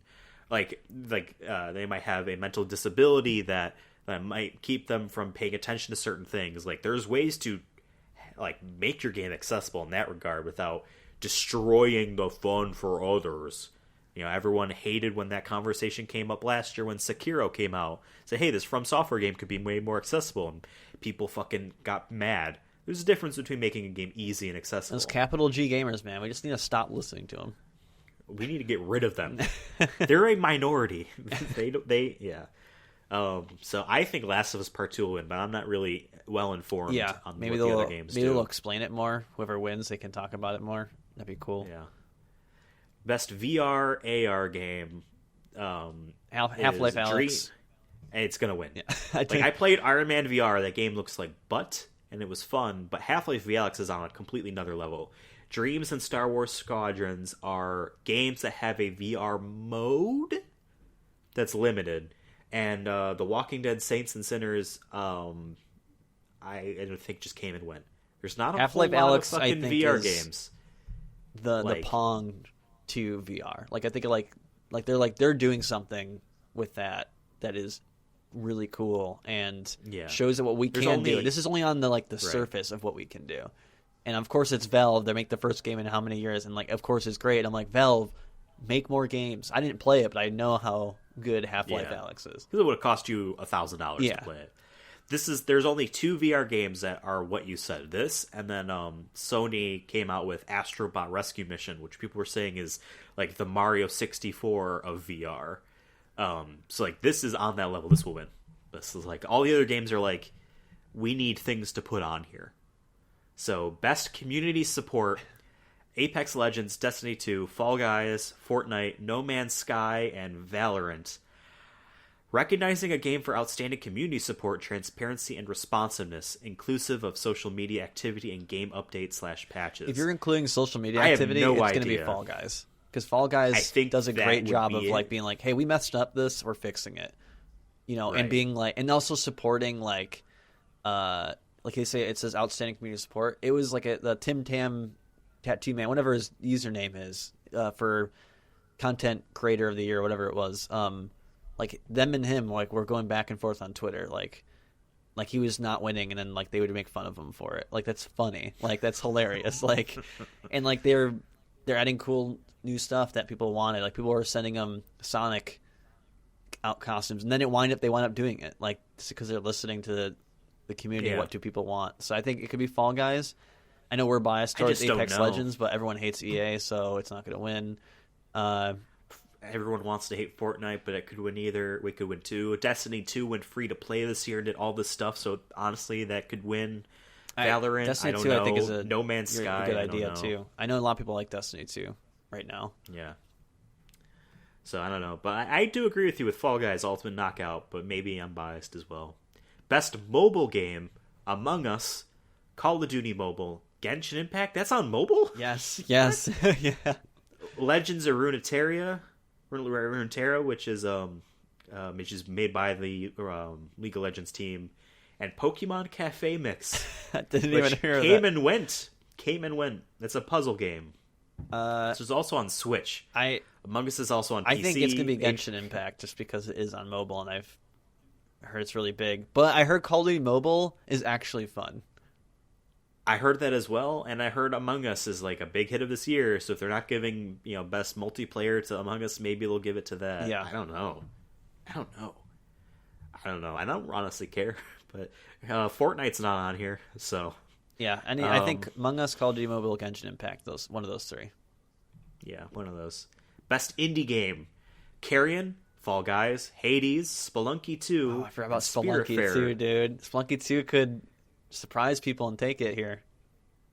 Yeah, Hades will win. Hades will win, but I wouldn't be like totally shocked though if like Spelunky 2 like just took this award, because both of those a lot two of people games, love Spelunky, and the second one I heard is for sure a lot better. It's like really good. Both of those games are roguelikes.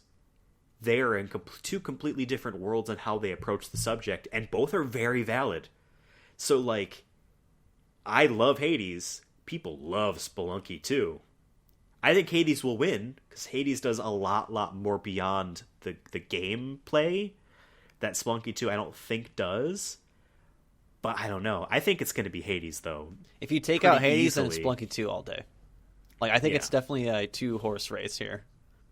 Yeah. Best ongoing game: Apex Legends, Destiny 2, Call of Duty Warzone, Fortnite, No Man's Sky. It's gonna be Call of Duty Warzone, but can we give some love for Apex? Come on, Apex, you gotta win. This is the one award I actually want Apex Legends to like really win, because I fucking want it, because they deserve No it. Man's Sky... And they get shat on by like the community sometimes. I think on like Reddit and stuff. But like the game is so fun, and like it's ongoing, and I'm excited for like what they're gonna do next. When like I love Warzone, but like they're gonna move on to the new Call of Duty, and it's gonna eventually disappear in 2 years. So yeah, so Apex Legends we talked about when we talked about how it brought us back and all that stuff. It's great. Destiny 2 went free to play. It changed up how it makes money, changed up how all that stuff works, and everyone likes that. They love the changes. Yeah. Call of Duty Warzone is what you said. Fortnite is fucking Fortnite, and like Galactus ate the planet or whatever like a week ago. And you're like, that's cool. Travis Scott did a performance in Fortnite. That was last year. That was last year? That was last year. Are you sure? Oh. I thought it was this year. Man, I don't know. Probably was last decade. And No Man's Sky, I don't know if a lot of the stuff happened this year, but like they turned a disaster into a gem. So, but I don't know what part of that story came. Yeah, I think we're biased towards Apex Legends, but like I could see Warzone winning, Destiny winning. Any of these could win. I think Destiny, but I don't know. I want Apex. Games for Impact. I've seen people make fun of this award because it's just like, hey, important messages, just bundle it down into an award and like not actually talk about how these could be game of the year, So I don't know any of these games. Yes, for really. A thought-provoking game with a pro-social meaning or message. So If Found, never heard of it, I'm sorry. Kentucky Route Zero is a game that's been going on for years, and people say it's amazing. And I want to buy it. It's now completed. That's why they say TV edition, and there's PC edition. It's the same game. But it's like all its episodes are finally out, and I want to get it. And I heard it's really good. And it's probably going to win. Just because it's apparently a really good game, not because it has a thought-provoking social message. That eagle in the picture there looks very sad. He's like looking down, he's like very sad. Everyone likes to show like the picture of like the dog with the cowboy hat on. Like that's their box art, is an actual photo of a dog wearing a straw hat. That's funny. It's a weird game. Spiritfarer, which was on a previous award. Tell Me Why, which I know does some trans rights stuff, which is cool. I know it's based off a TV show. Tell Me Why is like a super melodrama, just like over the top. Really? Yeah. I've never heard of it. And Through the Darkest of Times. which I've never heard about, unfortunately. I don't know any. I think only Kentucky only thing Route I've Zero seen will is win, Tell Me but- Why, and it was like a Life is Strange like type of game. Like Yeah. So I don't know, but I don't know, like, dude, which is the best game versus which is the best for what the actual award is trying to say. because to me, I don't impact know. can mean anything. Like impact could mean like it could be something like Black Lives Matter, then it could be something like it's anyone can play this game. Like we were talking about earlier, like being accessible to everybody. Like, but it says specifically Right. pro social meaning or message. What does that mean? Because to me, Yeah. what a pro social meaning or message could be completely different than what yours is, depending on your Yeah. political affiliation, especially. So I don't know what that means. I think this award is a cool concept. I just don't know how they're looking at this. And like the people voting on it probably like now I do these are obviously gaming outlets and stuff. I would say 95% of those groups, hold themselves in enough regard to say like, we haven't played all these games, we're not going to vote in this category. I know that the people that I watch and I read and all that stuff would say, sorry, I never played Spiritfarer if found, we're not going to vote because it's not fair to vote for Kentucky Route Zero because that was like a game of the year type of contender in some people's eyes. You know what I mean? Oh, well, that's obviously, like, I don't know. So I honestly don't know who will win. But going up, best performance. Now, this is a fucking tricky one. Ashley Johnson as Ellie in The Last of Us Part 2. Laura Bailey as Abby in The Last of Us Part 2. Daisuke Tsuji as Jin Sakai in Ghost of Tsushima. Logan Cunningham as Hades. He's also like 7 other characters, including like Zeus and Poseidon. And Najee Jeter as Miles Morales. I think it's gonna be a Last of Us award. I think if winner. Last of Us isn't going to win Game of the Year, one of the Last of Us people is going to win. It's going to either be Ashley Johnson one or of them. Laura Bailey. I think Because- Laura because- Bailey will probably get it. Out of the if let's say you have to pick out of the two. I would pick Laura Bailey. I liked Abby more than Ellie. We talked about this in our episode. I liked that character more. But like performance wise, I don't know. I think Ellie or Ashley Johnson has either won or has gotten enough recognition for Ellie that That's I what think people I'm wanna saying. give it Like to I Abby. would give it to Laura Bailey here. But Dark Horse is Hades again. I mean, like, it's tough to really say because, like, it's not motion capture stuff, but, like, the voice work that Logan Cunningham does as Hades and as the other characters, although they are giving it to just one character, which makes sense, performance of a character. I need to play Ghost of It's a Tsushima. dark- After seeing like all the awards it's getting, I'm like, shit, man, I shouldn't have skipped it. Like I wasn't gonna skip it, but like at first I was gonna play it when it came out. Then I was like, I'm gonna move on and play. And some look of how my cool backlog. the art that they put there for it, It's so too. cool looking. And I know But the game I don't isn't know. all in Japanese too, which is dope. Yeah, I do It has know that English it's hard to subtitles, play. It's hard to read the subtitles and play when you're like on horseback and stuff. People have said, but you can play it in black and white and all that stuff. But that's nothing to do with performance. Yeah. I do agree with you. I think Laura Bailey will win, and rightfully so. Even though I would love if Hades won this as well, Logan Cunningham. I think rightfully so, Laura Bailey should And you win. gotta remember, like, not saying voice acting isn't super hard to do, but like video games more and more now are asking actors to act. It isn't just voice acting.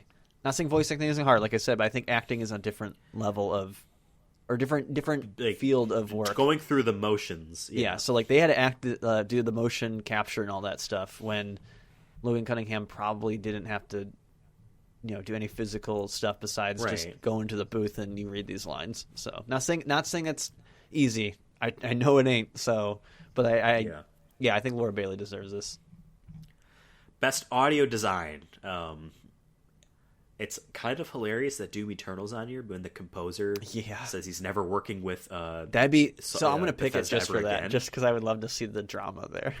Just because. Do you know more about the No, drama? I know. I Like, know that he. they yeah. hamstrung his mixing and like Yeah. how he was editing, and like he doesn't like the work he did, and like he did the Doom 2016 soundtrack, Yeah. and that was really good, and he doesn't even like the work he did for Doom Eternal. But Doom Eternal, Half-Life Alyx, Ghost of Tsushima, Resident Evil 3, and The Last of Us Part 2. Or we pick Ghost of I- Tsushima and we get the flute guy back out. to do a performance for us. People make fun of him. He's the only Western in the world to be a considered master of that I know, instrument. it's just funny and like this out of like we're having this dude play a flute for a video game. I just thought it was funny. I think Half-Life Alyx will win because of the VR audio, spatial, and sound design being used to actually enhance and guide players. I haven't played it. From what I've heard, like, it's actually really good. I think it will win because it's also the kind of new technology pioneer kind of field, like you were saying. About Resident Evil 3. Resident Evil 3, I actually heard is actually really good in that regard as well. A good horror game Ghost of needs Tsushima, good sound design. I still am a full believer in horror relies so much on sound in movies and in video games, so it's cool that it's up here. And Ghosts and Last of Us are like just really good quality, full done video games. You know, like they're gonna have good audio design. I think last year Modern Warfare won because they kept talking about how good they made the sound design, and people were like, "Oh yeah, I remember that. They said it was good. I'll vote for it." Maybe that didn't happen that way, but best score in music. Okay, so this is different than audio design. So Doom Eternal's on here. It's not going to win because he doesn't even like his own work. Final Fantasy VII Remake, Hades, Ori and the Will of the Wisp, and The Last of Us Part 2. I think it's honestly between Final Fantasy and Hades. Yeah. I want Hades to win. I also want Final Fantasy VII to win because the music in both of those listening games is to amazing. both soundtracks and also playing both the games, I think I would like Hades' soundtrack a little bit more. But that's just it's also on Spotify, and Final Fantasy VII Remakes isn't. So, just based off the fact of accessibility to re-listen to these to make a voting choice, Hades has been on there. Like, they've been adding songs as singles as the game has gone through early access. Like, I can listen to Hades right now and not have to play it. I can't do that with Final Fantasy VII Remake without buying an $80 CD set. I actually kind of like Last of Us Part 2, some of their, like, stuff. It just isn't, like, something that you would listen to. It's like a score. You know what I mean? It's like, unless you're really into score music, or as Spotify made a fake genre called scorecore, then it's good. It's good. Because I listened to some Last of Us Part 2 stuff, and it is very just, like, it just fits the theme of that game. But at the same time, in terms of just bangers, like Hades and Final Fantasy have bangers. You know what I mean? Like, if you're talking about straight bangers. Like, yeah, I will go out my way to listen to those soundtracks when I could on YouTube for Final Fantasy, but they got it all taken down. And I listened to Hades. And the Darren Korb has never made a bad fucking game soundtrack for Supergiant. All of the games are of awesome music. I honestly, weirdly enough, like Hades is their best game, but Pyre has their best music, and their best world and all that stuff. But Hades will win this, I think. Best art direction: Final Fantasy VII Remake, Ghost of Tsushima, Hades, Ori and the Will of the Wisp, and The Last of Us Part 2. Ghost of Tsushima. I think it's between Ghost and Hades again. And Ghost is very beautiful. Once again, I think this is going to go back. This is going to tell us who might win Game of the Year. Like, I think if we see, but Ori and the Will of the Wisp is also extremely beautiful. I know, play it, I know, but I'm saying, like, I feel like like I said, there's always trends in these awards. I feel like, and if, like, let's say Ghost of Tsushima wins this, and Ghost of Tsushima wins, was it Best Audio Design? Like, then I'm like, oh shit, Ghost of Tsushima is going to win Game of the Year. But, like, if Ghost of Tsushima doesn't win any of these up until this point, then I'm like, okay, it's going to be Hades or Last of Us, depending on which one's winning. Or Final Fantasy VII Remake, I mean, it's a very good-looking game. The character models are beautiful and so detailed. Like, there's more polygons in Cloud's hair than there is in, like, the environment total. You know, like, it's good, but at the same time, like, none of it really was like, wow. Like, from what I've seen of Ghosts and what Hades is and what I've seen of Ori, I mean, look at the art that they posted for Ori. I'm pretty sure that's an actual screenshot that's in motion. Like, I don't think that's key art. I think that's, like, a screenshot. Or if that's not, that's what the game looks like when you're playing it. Like, that game is also very beautiful, art direction too. is a little bit different than just, is the game beautiful, though? Like, art direction is like, okay, what was their goal that they were setting out to do, and did they do that? And I think Hades and Ghost of Tsushima did that. Last of Us did that, though, too. They always do a good job, though. So I think it will be Ghost, though. I think it'll be Ghost. That's my hunch. I like Hades, though, too. I like Hades here, but I just think Ghost could win this. So, best narrative. 13 Sentinels Aegis Rim, which is a new game on this list that we've seen so far. It's a Vanillaware game. They make really cool visual novel style like action games, and people have been pointing out that this game is like fucking amazing in terms of its story. Now it does have naked teenagers in it, so Depends what country I'm in, bro. just putting that out there. Final Fantasy VII Remake, Ghost of Tsushima, Hades, and The Last of Us Part 2. I'm just gonna go out on a limb and assume The Last of Us Part 2 will win. I don't know if I agree though. But I don't know. I want to give a shout out for Final Fantasy VII Remake for actually making me care about these characters and doing a really fucking good job in its narrative. Like, maybe you don't agree with me, but I think the story in the game is actually really fucking good. This 1996 video game about a corporation destroying the planet and eco-terrorists stopping it rings true in 2020. And it still does a really good job. I love in that Last as of Us, well. but I think it might be Final Fantasy VII just because of what you just said. I did not play Ghost of Tsushima, But and I don't know really anything about the story, but I heard it's good. Know. You haven't finished Hades, and I haven't finished Hades, but I'm way further along than you in Hades. The narrative in that is really good, but it's presented, I don't want to say sparingly, but you do a lot of gaming and then you hear things. Gaming and then you hear Final things. Fantasy VII and Last of Us are like, that is what's driving your gameplay, is you're trying to get to this, wanting to get to this or do this. So I think people, and sometimes deservingly so, sometimes maybe not, worship the altar of Naughty Dog and their narrative. I personally felt that Uncharted 4 had a better narrative than The Last of Us Part 2 in terms of messaging, theming, what they want to do with characters, and just overall like story about what's happening. But I think people are just going to give it to The Last of Us Part 2. Kind of hope personally, not, just because, like, let's change it up, fam. I personally think Final Fantasy VII Remake had the stronger story of the 3 games of this year that I played on this Some of the list, critiques, though, was the narrative of, like, we get it, like, everyone's bad, or, like, there's not much differences between her and Ellie and Jesus Christ, I'm forgetting Abby. You know, like, I get it, like, you know, there's consequences to action. Okay, like, but they like beat us over the head with it. When like Final Fantasy VII, I feel like it isn't as on the nose, and they do it better. So that's why I would say Final Fantasy VII in this one.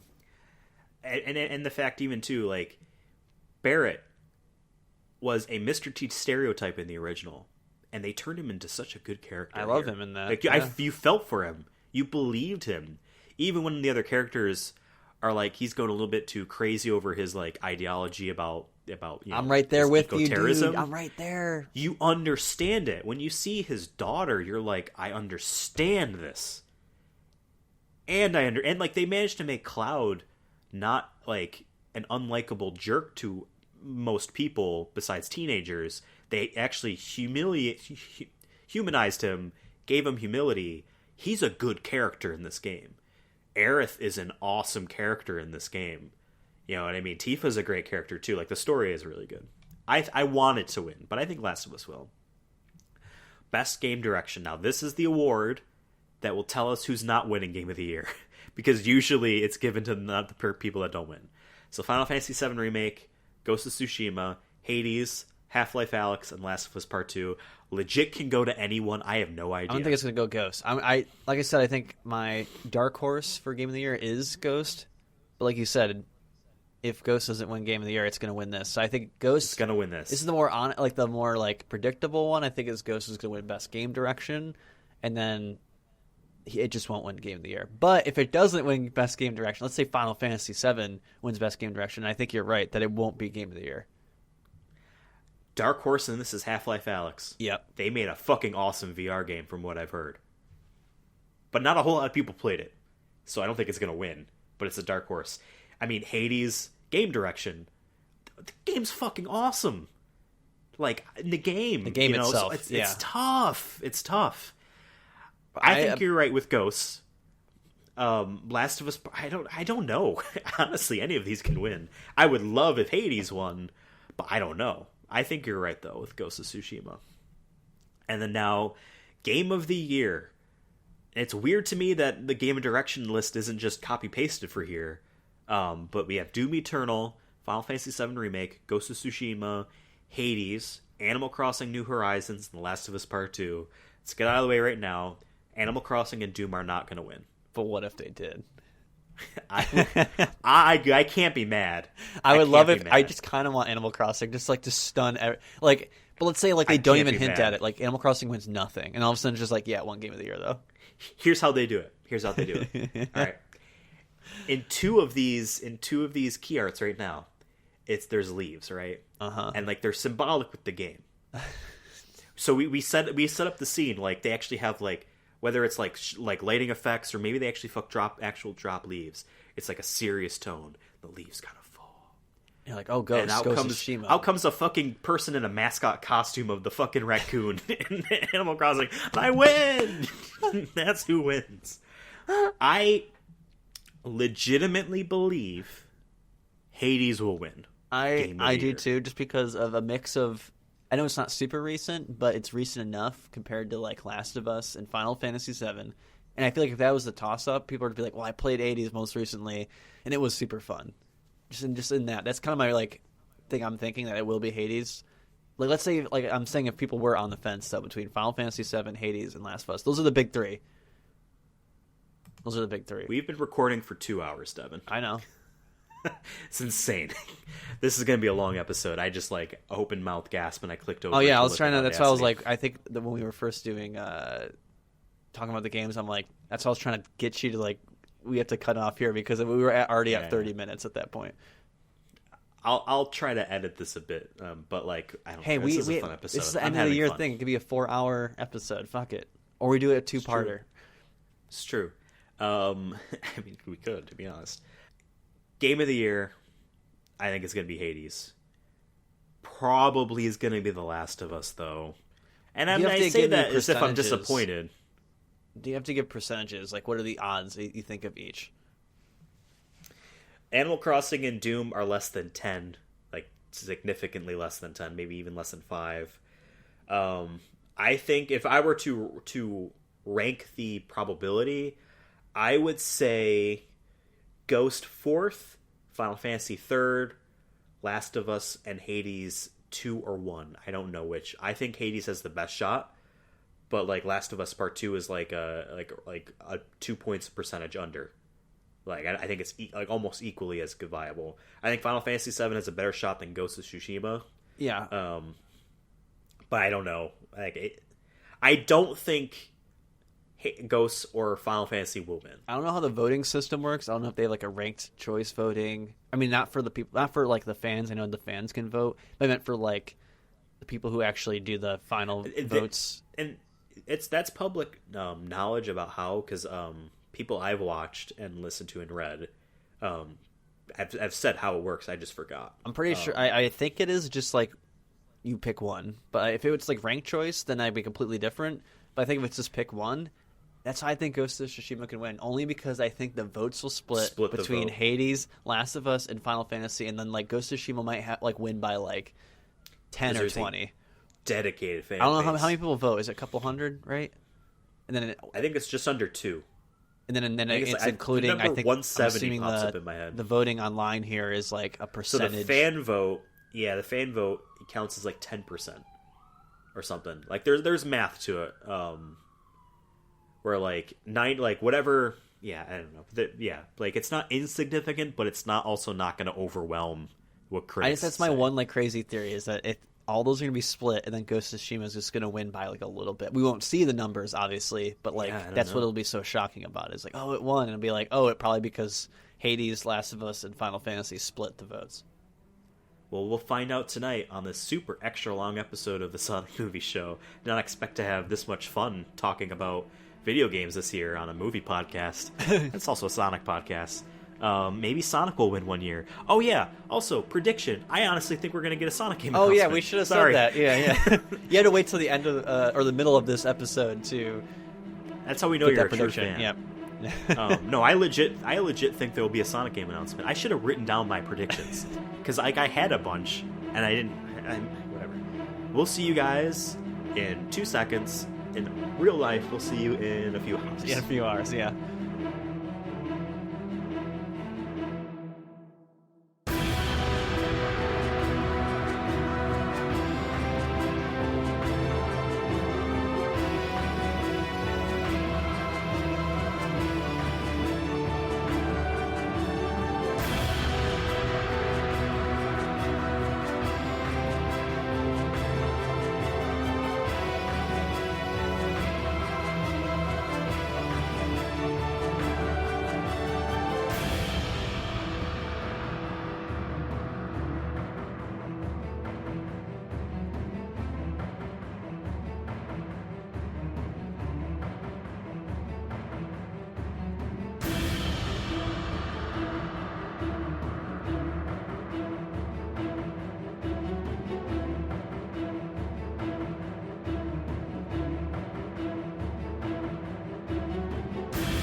All right, and we're back. So we watched all like 10 hours of the Game Awards. I think And- if anything, though, our podcast or this episode is going to be as long as the awards itself. My God. But at least this isn't filled with ads for EA Play. No, but there's ads for our other podcast, The Chronicles of Diesel, airing the first of every month. Eventually, I guess we're playing Arc 2. Yeah, That's I will. on there, right? I will be honest. Like, out of everything in that show, That was the that most that was surprising. that was most surprising and the biggest moment in a fun, goofy way. Like, as soon as he popped up on screen, we lost our minds. I kind of wish we did almost maybe record just our reaction to that, because we were both like, "Are you serious? Are you effing Are serious?" you fucking kidding me? I hope it's... I don't know, like, I never played Ark Survival Evolved or whatever it's called, but it's like Rust, right? It's a multiplayer survival kind of thing with dinosaurs. So I wonder if this is also just like that again, or if it's a single-player thing, or like what's Vin Diesel's involvement? Ark Survival Evolved, the Twitter account, said, proud to announce tonight at the Game Awards, Ark 2 starring Vin Diesel as Santiago. Ark the animated series exploring Helena's story. So yeah, it sounds like he's gonna be there's gonna be maybe a single player mode to this or some sort of story. Interesting. And he's gonna be in it. Whenever that comes out, I guess we're gonna have to play it for this show. But yeah, as far as other surprises or like things based off what we were guessing was going to happen, the new Smash Brothers character being Sephiroth was a big surprise and delight for me. I think that's pretty cool. Nintendo didn't really have anything else of their own thing to show. I thought the fucking Mass Effect thing was Metroid at the very end. So I guess, and it wasn't even really January. A game. It just said will continue, which is because so they vague. Last month, oh yeah, we're making another one. We just started, so not even a working title, just will continue. And isn't BioWare also going through a lot of shit right now? So yep, maybe this is a way to 3 projects. Maybe this is a way to once. Save face in a little bit. Yeah. Where hey, don't worry. It will Dragon happen. Age game looked cool. It's just called Dragon Age, though. That's weird. Is the new Mass Effect just going to be called Mass Effect? But, yeah, I mean, they announced a lot of awards. We got most of our predictions right. Anything that I voted there, I assumed Hades would win, or Ghost went to The Last of Us Part 2. So, yeah, I wouldn't say it is what it is. Last of Us swept, but they won a lot more than I thought they would. If it was going to win Game of the Year, I thought it wouldn't win more than 1 or 2 other awards, but it felt like it won a whole bunch, and then also won Game of the Year. So correct. But once Hades won Best Indie Game, I thought that I'm okay, it doesn't sound like Hades is going to win Game of the Year, just because of it definitely was the best indie game, and I just feel like that category for it was his best chance of winning a more higher up award. I hate to say that, but. Compared to best I get it. soundtrack or whatever. Yeah.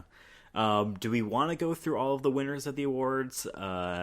Some of the ones that at least surprised me, again, Game of the Year and Game Direction went to Last of Us Part 2.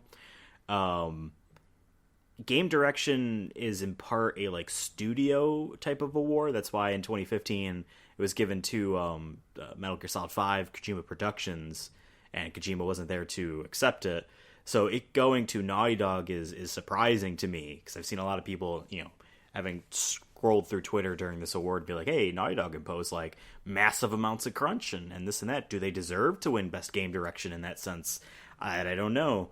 But I will say that I definitely didn't not enjoy the game, and I guess that work is all appreciated. But yeah, Best Indie went to Hades, Best Action Game went to Hades.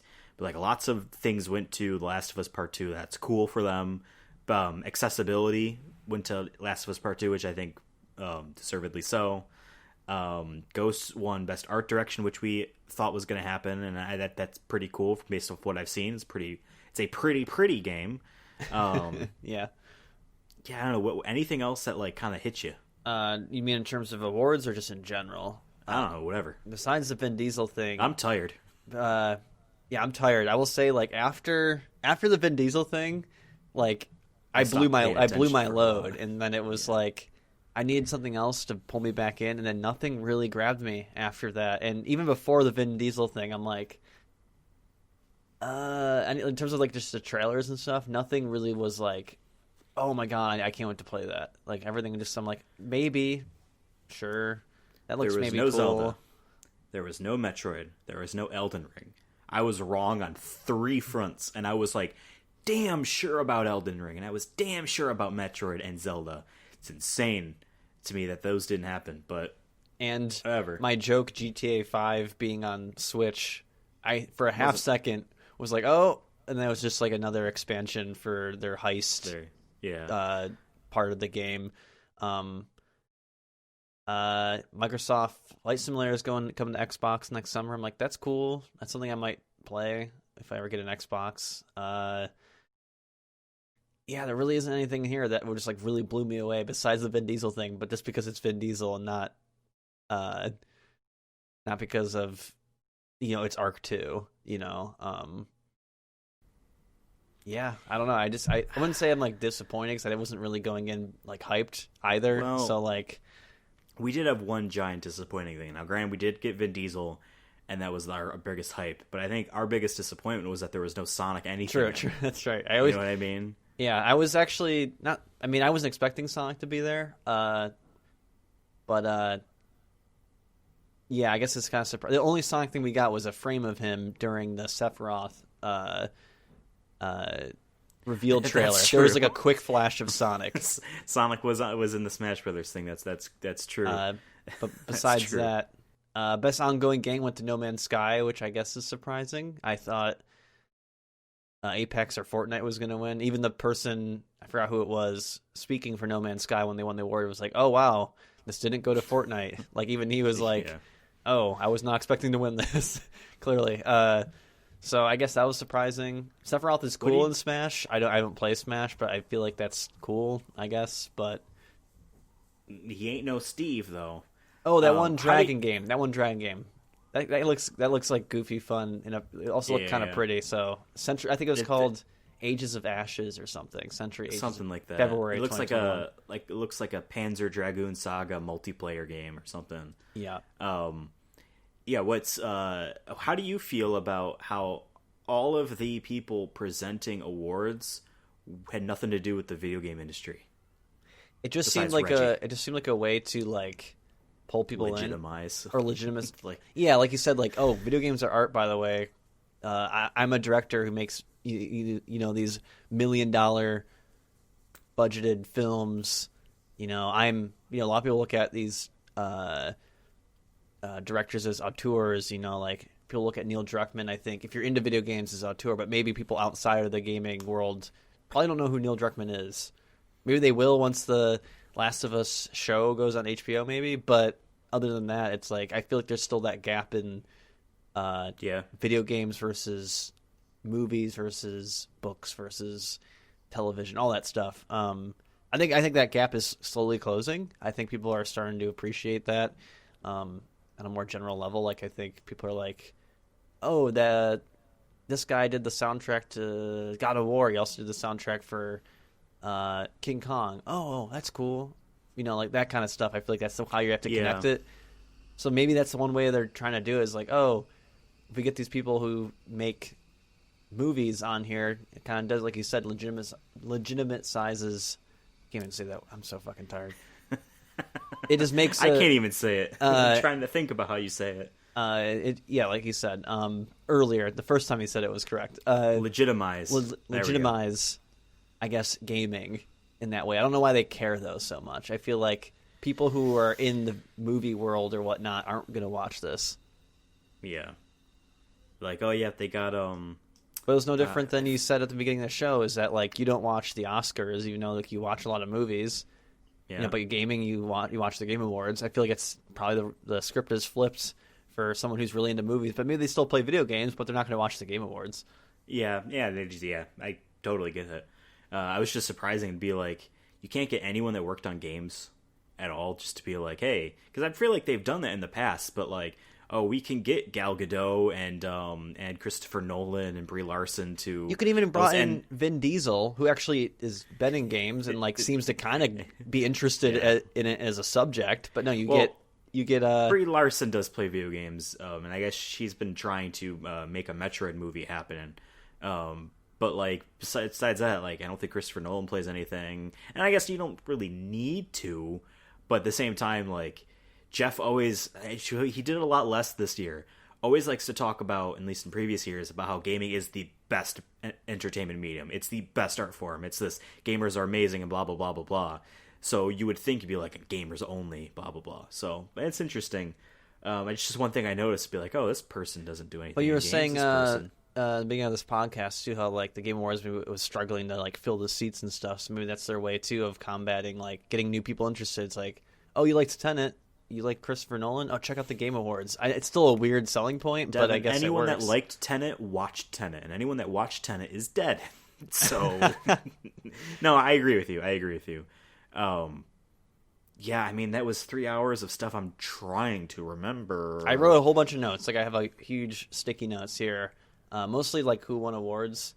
But like I wrote the Callisto Protocol. And I'm like, oh, by the Dead Space guys. Yeah, I'm just like, okay, another space game. Like there's a lot of space stuff. Did you notice that? A lot of space stuff. I felt like Space and Zombies was like for the blood. theme. It's like, oh yeah, there's a pandemic going on. I wish I was in space, but also I still like zombies because diseases. So I'm like, I guess that's the themes we're going with today.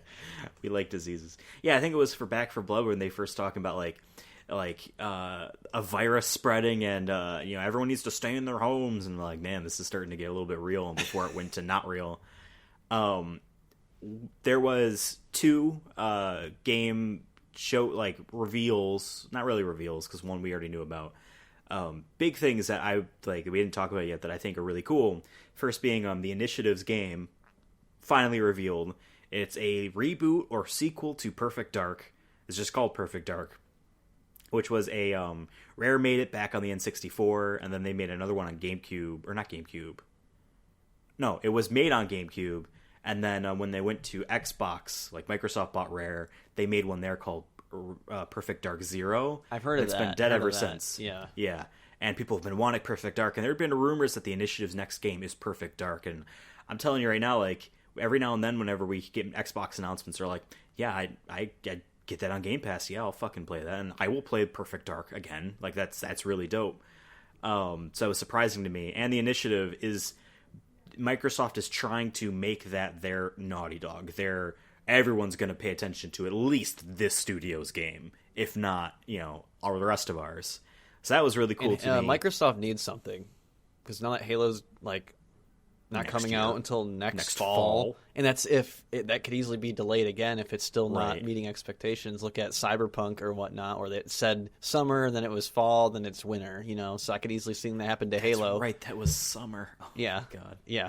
So, the other game that not surprised me, but because it was already announced, but PlayStation Studios game by Housemarque called Returnal got shown. The gameplay in that looks dope as hell. A lot more shown this time than when they first announced it. And based off initial marketing, besides the initial trailer, there was marketing, billboards, and like there was some trailer about the PS5 that showed off PlayStation's first party games that have not come out yet. And they said at the bottom, Returnal is the first half of the year, along with I believe Ratchet and something else. The fact that this was the game shown makes me think that this is like maybe late January, early February of a game. What was it called? So that's I think cool. it might have Returnal. I don't know if I wrote it down. I could have sworn it did say a date. Did it? Let me look it up. Okay, but I mean, yeah, that game looks dope. That's a fidelity genre that Housemarque hasn't done. They usually do like arcadey type of side scrolling or top down stuff. So seeing like a third person shooter like that, but still retain those elements is March amazing. March 19th. Oh, they did give a date. Oh, that was when my internet was out and I was watching on my phone. That's what PlayStation Canada tweeted. So okay. Returnal launches March 19th on PS5. March 19th. Yep. Excited for that. I wonder then what their February game's going to be. But in any case, those were like two games where I'm like, oh wow, that's cool. And it said in the game too, like repeat and something I about think being it's a roguelite. I'm like, are we getting back into? We got a Hades, but it's Prey in terms of like art style. It reminds me a lot of Prey when I look at it. Not saying that's bad. That's kind of the vibe I'm getting from it. Yeah, game looked dope. Oh man, and like we basically nailed most of the awards, what they were, besides the stuff Last of Us kind of swept in. Animal Crossing won Best Family Game. Early on, we had I think we only missed one. Like for all like the smaller awards, we killed it. Yeah, like we should have put money. Really we should have put money on it. it. We would have been rich. Because Among Us won both its awards: Best Multiplayer, Best Mobile. Phasmophobia won debut game. Yeah. Fall Guys won community sport, which we kind of basically nailed. Yeah. League of Legends won Best Esports. I mean, we didn't really. Like we didn't really care too much. We kind of were biased, I think, going into that award. And League of Legends has been around for how many years at this point? And we got to remember, yes, it's probably big here. It's gigantic in Asia, specifically Korea and China. So it doesn't surprise me. Like, oh yeah, duh, that game is bigger than anything. I guess it was just kind of not on my radar because I was like, oh, it's going to be Valorant or. Something. Yeah. Or Modern Warfare, because everyone I felt like was playing it all summer. You know what I mean? Something new, but no, and I feel like League of Legends, if we were to go back and look at all the Game Awards years, like for that award, I'm pretty sure they've won almost every one. Now that I think about it, but besides maybe Fortnite once or something, but yeah, I mean, as far as like the show overall goes. I didn't dislike it. I think it's long. It could have been times shortened. We cut back to Whooper Watch and Instagram things. I understand that those are paid for ads. That's how they got the show to be funded.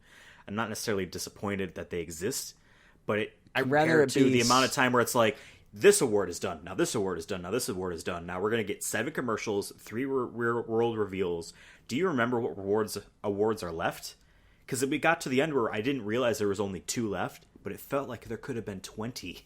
It doesn't. You know what I mean? There was no list either. I feel like it would have helped if they had like a side ticker that says, "Hey, we're almost done." It doesn't have to be there all the time, but it could have been like something that slides in and out. You know what I mean? Yeah. I think that would have been huge. The pacing has never been something that Game Awards have been good at, and I understand it's going to be different tastes for everyone. And again, they have bills to pay.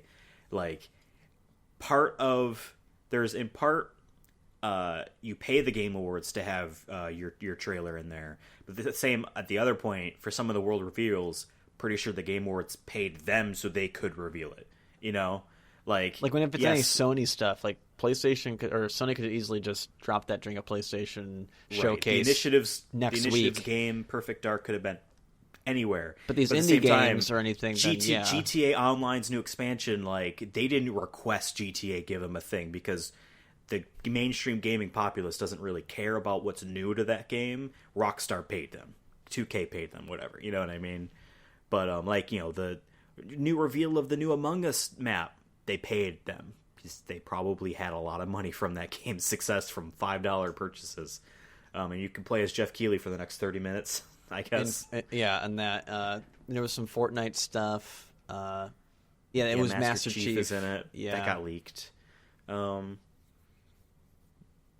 Yeah, so that's a game. I wish there was one award. Game that I feel like every time I do watch the Game Awards, the last time I ever there was ever anything during it that was like, oh hell yeah, was honestly God of War, the reboot, whatever you want to call it, and that was back in. Was that even? That wasn't revealed there though. Was it E3? I think they did show something at probably, and I was like, okay, fine, cool.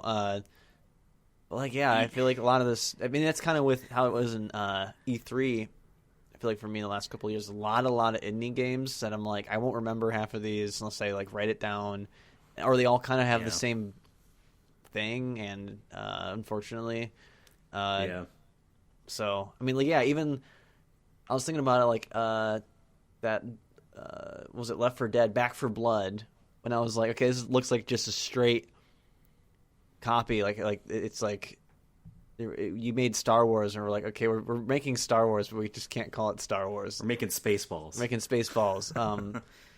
I mean, it looked fun. It looks like a game I will play for sure. Yeah. Out of all of them, all the trailers, I guess that would be one I'm kind of excited for. But then you also had a similar game, just like that. I forgot what it was called, that they showed as well, and I'm just like, someone else is doing the same thing again. So it's like, okay, now which one do I play? If I'm on the fence, let's say, between all of those. And there was also the Evil Dead game, which kind of looked like also a Left 4 Dead-like game. Then there was the Evil West game. Yeah. Yeah, it's just a lot of, like, similar stuff shown. So I feel like if you're trying to hit a broader audience, you don't want to keep showing 4 of the same type of games. Like, yeah, it's cool for, I guess, me who's interested in those kind of games. But, like, if you just keep showing indie stuff, it kind of gets If you keep showing Fortnite stuff, it's only hitting the same group of people over and over again. 2 things for me. I feel like, and I've noticed this last year and the year before, and definitely this year as well, for the Game Awards, so many cinematic world premiere trailers for new shit that has no gameplay, that's just a tone piece or a cool, weird thing, and I just don't like them anymore. I want them done. I want them gone. Like, even the Mass Effect one, I'd realize at the end, oh, it's Mass Effect. Throughout the entire thing, I'm like, oh, God, it's like, it's space, and then we got to continue, and then there's strife and conflict, and Jesus. It's just so much like, I don't know what this is. You know what I mean? But, like, when it's focused and, like, here's and PlayStation's then it'll cut E3 and it's a thing, fucking mobile game.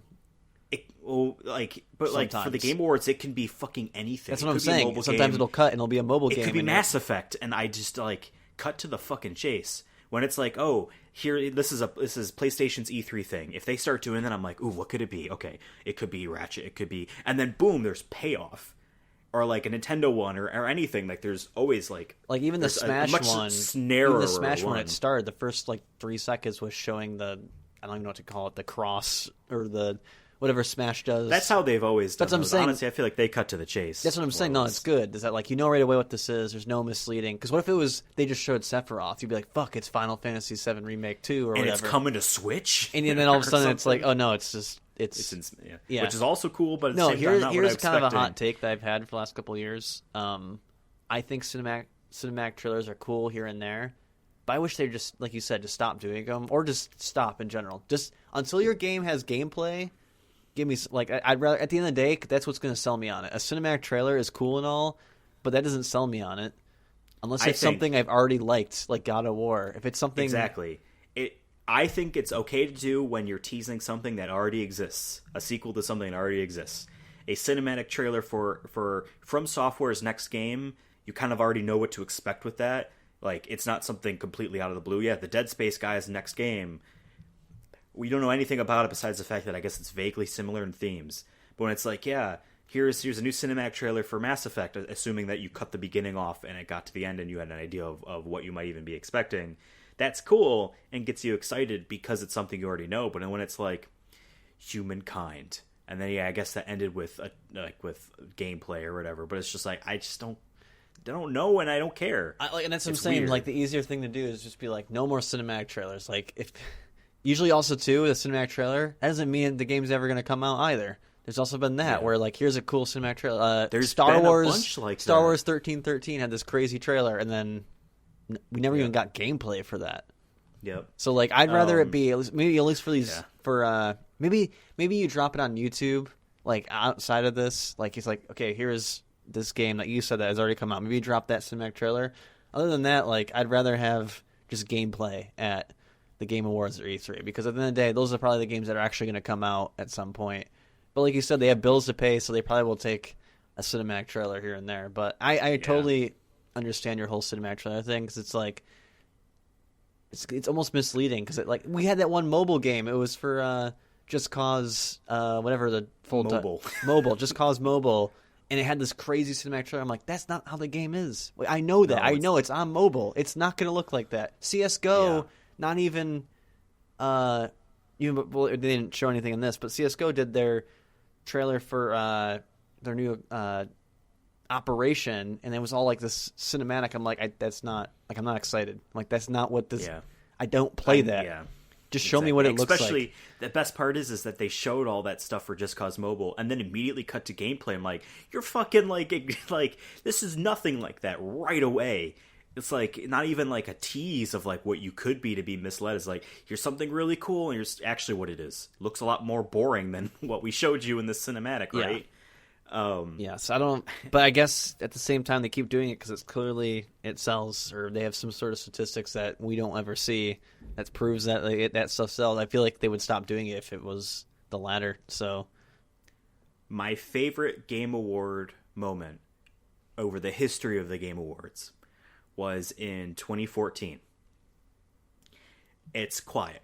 And this isn't a live studio audience because this was obviously pre-COVID. It's quiet. Music starts playing and a Square logo or something pops up and everyone's like, the legendary game. And it's like kind of showing vaguely Final Fantasy VII stuff. That touched millions, or it was like stuff like that, and it's building up this game, and everyone's like, holy shit, they're remaking Final Fantasy VII. Oh my god. And the music comes in, and yeah, it's the original version of the music, so it's like the MIDI thing. It's like, oh man, it's really loud. Cool. Oh my god, and everyone's getting really hyped, and it's just like, Final Fantasy VII's coming to PlayStation 4. The original version. Goodbye. Everyone is hyped up. And then, like, yeah, months later, they announced it for real. Like, we are doing a remake, here you go. But, like, I just remember that actually, I think that was at PlayStation Experience. Then I don't have a favorite Game Awards moment. Yeah. But whatever. That is the same kind of year, and that's basically kind of how the Game Awards kinds of works, where it's like a whole lot of like, oh my god, is this it's not. Or it's just like, what the fuck is this? Oh, I guess that looks cool. Like, a lot of... Maybe I'll remember this when it actually comes out and I see it on the shelf at GameStop or Target or wherever I'm at. Yeah. Or a game is like terrible and you're like, where did this... I know this from somewhere, but from where? Maybe it's better that like Sony doesn't have to have the burden of announcing a game and having it be bad because people tie it back to Sony. But like there is games where like, we're a new studio, we're going to announce our brand new game, right? And then we do it at the Game Awards and no one gives a shit. I think it's almost better served that like, oh wow, Sony or Xbox or Nintendo at their E3 thing, as a game they're showing, this isn't by us, but look how fucking cool it is, and it's coming to PlayStation. People legitimately like weirdly take those way more seriously and pay attention to those a lot more than here. I'll be honest, as soon as it pops up saying, by ads, if I see stuff. PlayStation Studios pop up or Microsoft pop up, I'm like, okay, I need to pay attention. Yeah, if it's anything else, sorry, it's just I'm just being real. Like, you have to do something crazy to like pull me in. Like, and like, yeah, we're two dudes with very similar gaming tastes, living in the same area of the world. Yeah. You know what I mean? We can't speak for everyone, but I think I can speak for quite a lot of people when I say like, there's just a whole lot of random stuff around. It's a chaotic feeling. I have no idea how much longer the show is. I don't know where we are in the show. Like, how many announcements do we have left? How many Game Awards do we have left? If I came in not for the pre-show and I came in at the actual thing, like, how many did I miss? And half? This is it felt like half. I was gonna say this feels like a small critique, but it really isn't because they've been doing it for years. You don't need to put world premiere every single time. I get like it's kind of like a chime to be like, hey, remember to watch. Like, if you're not paying attention in a way. But like, you shouldn't do that. World premieres are actually world premieres. Sometimes it's like, oh, this game has already been announced, but here's something about it that we've never shown. Just be like, no, hey, make your world premiere a brand new fucking game. Yeah, or just say like, hey, we have a new trailer to show for Elden Ring. Here it is. Like, that's all you have to do. People will already be hyped for that. You don't need to be like, exactly, world premiere. I'm just like, because I get it. Every time I get they do a world premiere, I've been sitting here for 2.5 hours. I understand what this is at this point. Yeah, maybe for new people, but can you just chill? Just get rid of that, please. Every time they do a world premiere, it's like, well, this could be a trailer for a new Sony game, or this could be a brand new game that I don't know what it is, because world premiere just means something that we haven't seen yet. A trailer for a game that's already been announced, just because they haven't shown the trailer before, doesn't necessarily mean that's a world premiere. But like a brand new, like, we had our issues with how they present new games from brand new nobodies that we don't know or whatever, right? If those were all the ones that said world premiere, I feel like I might pay attention to them a bit more, because it's like, oh, this is a new thing. I'll pay attention instead of like, was this fucking Metroid? I can't tell. No, it's not. Okay. It's this weird other game. Okay. Especially when you put it at the end, you put something like that at the end. I think that would have been cool in the beginning. That would have been cool. The Mass Effect one. Yeah, I think that would have been fine in the beginning. Well, they opened with the Smash Brothers thing, which I also think was a good beginning too. Yeah, but I'm just like, I just feel last year ended with Fast and Furious, and I did not like how it ended. Yeah. So I guess maybe they're just... if it ended with Elden Ring, and I mean, I'm looking on Twitter and I see people like freaking out over Mass Effect. I'm like, that's great, guys. Really happy for you, because it looks like it's a sequel to 3 and not like a new weird thing like Andromeda was.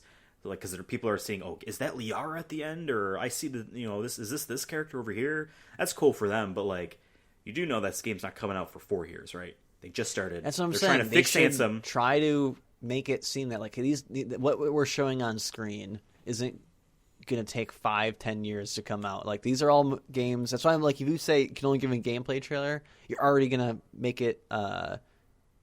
You're going to filter through. A lot of stuff by just being like, okay, this is going to come out within the next year or two, or late or early of the year after. So like it'd be 2022, early 2022. You know, this game is coming out. Mass Effect 8 or whatever it is coming out. Exactly. I do like the approach of, hey, we just started on this new game. We just started Final Fantasy VII Remake, guys. Here you go. Take a look at this like CG thing we did. We just started, but at the same time, I also do like when it's like, hey, Fallout 4 is in 3 months, 4 months. Like, but there needs to be a good mix of a lot more of the latter and a few of the former. And in the Game Awards, it's not nearly as interesting to me to be like, oh man, this game is coming out. It's brand new by a new studio. Don't know when it's ever going to come out, so I guess it's not really on my radar. You know, if that was like, if Sony came out and said, we just started work on Last of Us Part 3. Here's a thing. That would be really dope. Be like, oh, cool, I have something on the horizon to look forward to at the end of PS5's life. While I also have Ratchet and Clank and God of War and Horizon Forbidden West to enjoy in the near future. You know what I mean? Like, you need a mix of that. But the Game Awards is less... It's more of a just anyone that can pay. And I say this is a good thing. It's like a hodgepodge of all these different gaming cultures or whatever coming through. At the same time, it lacks cohesion. And it feels as though I feel like I'm lost watching the awards. I feel lost. Yeah. I have no sense of time, of space. It's when I looked down, I felt like it felt long, and I'm like, okay, it's only been an hour. But then I looked back again, and it was like, it's been 2 hours. And I'm like, what?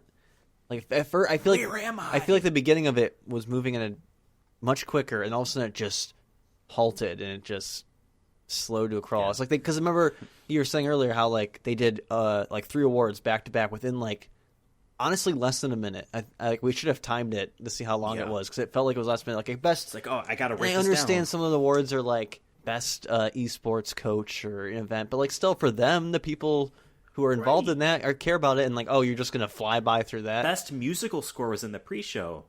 What the fuck, guys? You know. And then you did a medley though at the end for all the Game of the Year finalists. Yeah. Why didn't you make that for the? If anything, I think that would have been cooler if that was for the best soundtrack, because that's the whole award. Actually, show what the thing is. You know. Yeah. It's insane. I will say this, since we kind of I feel like we're bashing on it a little bit. It's like the 3rd year in a row, by the way, that I've been disappointed in what's been like announced. I will say though, as someone who's like, I've felt like I feel like most gaming involving presentations still have a lot of work to do to get better and better. But I think they are getting better and better. But I will say that this one just felt boring. Just it didn't have any. Maybe a lack of crowd or a lack of. In a way, it's funny. Is like I feel like previous years, maybe there was some really like cringy moments or some awkward exchanges or whatnot, and you didn't get it much this year. Part of me wonders if I missed that, like misses that weird charm. Like this year, I felt like everything was super safe, and in a weird mix of just like you said at the very beginning of our second Whooper weekdays or whatever. Yeah, and then like I guess that was whatever. But then you had like Christopher Nolan, like just felt so out of place. I think Keanu Reeves is good because he was in Cyberpunk. Brie Larson seems to be involved in the nerd culture. Good, you know. So that's cool. But yeah, it was just a weird mix of like, I don't know where they're trying to go with this for the future. I don't know where they're trying to go for it for this one. I get COVID probably changed things for sure. Like for what, I mean, they still, I think did overall the presentation still fine. You know what I mean? Yeah. All things considered, it could have easily Too been long. worse. I feel like. Like, I wonder if you could split it up where it's like, you have 2 events for the Game Awards, but in the same day. In the not in the early morning, but in the morning-ish time, maybe around noon, you go through all the awards. You celebrate what happened this year. And then at the evening or at night, you celebrate gaming's future. Here are all the announcements. Here's an idea. Split it up. Do if they like to hype up the Game of the Year, right? It's a big award. Have all the other awards, like you said, at like noon or on a separate night. Then have just the Game of the Year award at the very end of but it's a showcase of all like trailers and stuff. That's an idea. Yeah. And then it brings people in to watch who's going to win Game of the Year. But also but you advertise it also as like, yeah, we're going to PlayStation's going to drop new stuff. My Xbox is going to drop new stuff. Switch is going to drop new stuff. Watch it here. PC stuff is going to be there. Or there's some VR things that we're going to show. But at the end of it, we're also going to announce our final award, Game of the Year. Yeah. There you go. I don't think that works out money-wise for them because of the ads or whatever. But at the same time, like, I don't know. I felt lost. Do you have anything final you want to say about the Game Awards before we call it a night? In the past, I've skipped these. I mean, I feel like it's good for us to do on this show in the future. So I guess I'm like, if we weren't doing this show, I probably wouldn't have watched this. I wouldn't blame you. Because I forget that this was like the 3rd year in a row I was massively disappointed in the announcements, at least. Yeah, I feel like every time I have watched it, I'm either just like, okay, like I get what this is. It's cool. I'm good. I'm happy for people. At the same time, you know, like I didn't play enough games, I feel like, to have an opinion. Maybe in the years past, maybe this year I feel like I've had a much better opinion because I played more games who are actually nominated. So that's cool. But yeah, I mean, I think COVID Hades got snubbed. But I mean, but now that I'm thinking about it, like Last of Us was really good. Like now, like I'm playing it in my head, I'm like, it was. I understand. It's why I'm not like.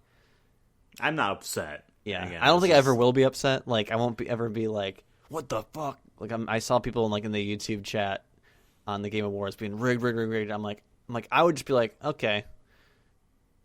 I mean, I disagree, and I'll just go to bed. You know what I mean? But yeah, I guess, like I said, outside of this podcast, I don't know if I would have watched it. Maybe if some trailer happened, I would just watch it. I'd probably hear it down the grapevine and just watch it on YouTube afterwards. So there you have it, folks. Our definitive Game of the Year roundup episode for 2020. Had a lot of fun talking about the games that we enjoyed playing this year, our predictions for the game advertisements, and the actual game awards themselves that happened. I had a lot of fun with this episode. I had more fun recording this episode than watching the award show.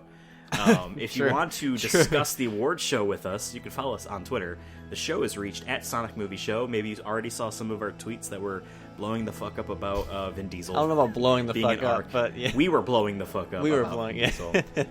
Follow us there at Sonic Movie Show. I'm on Twitter at Ethan Absolutely, and Devin is on Twitter at CURSONA YouTube.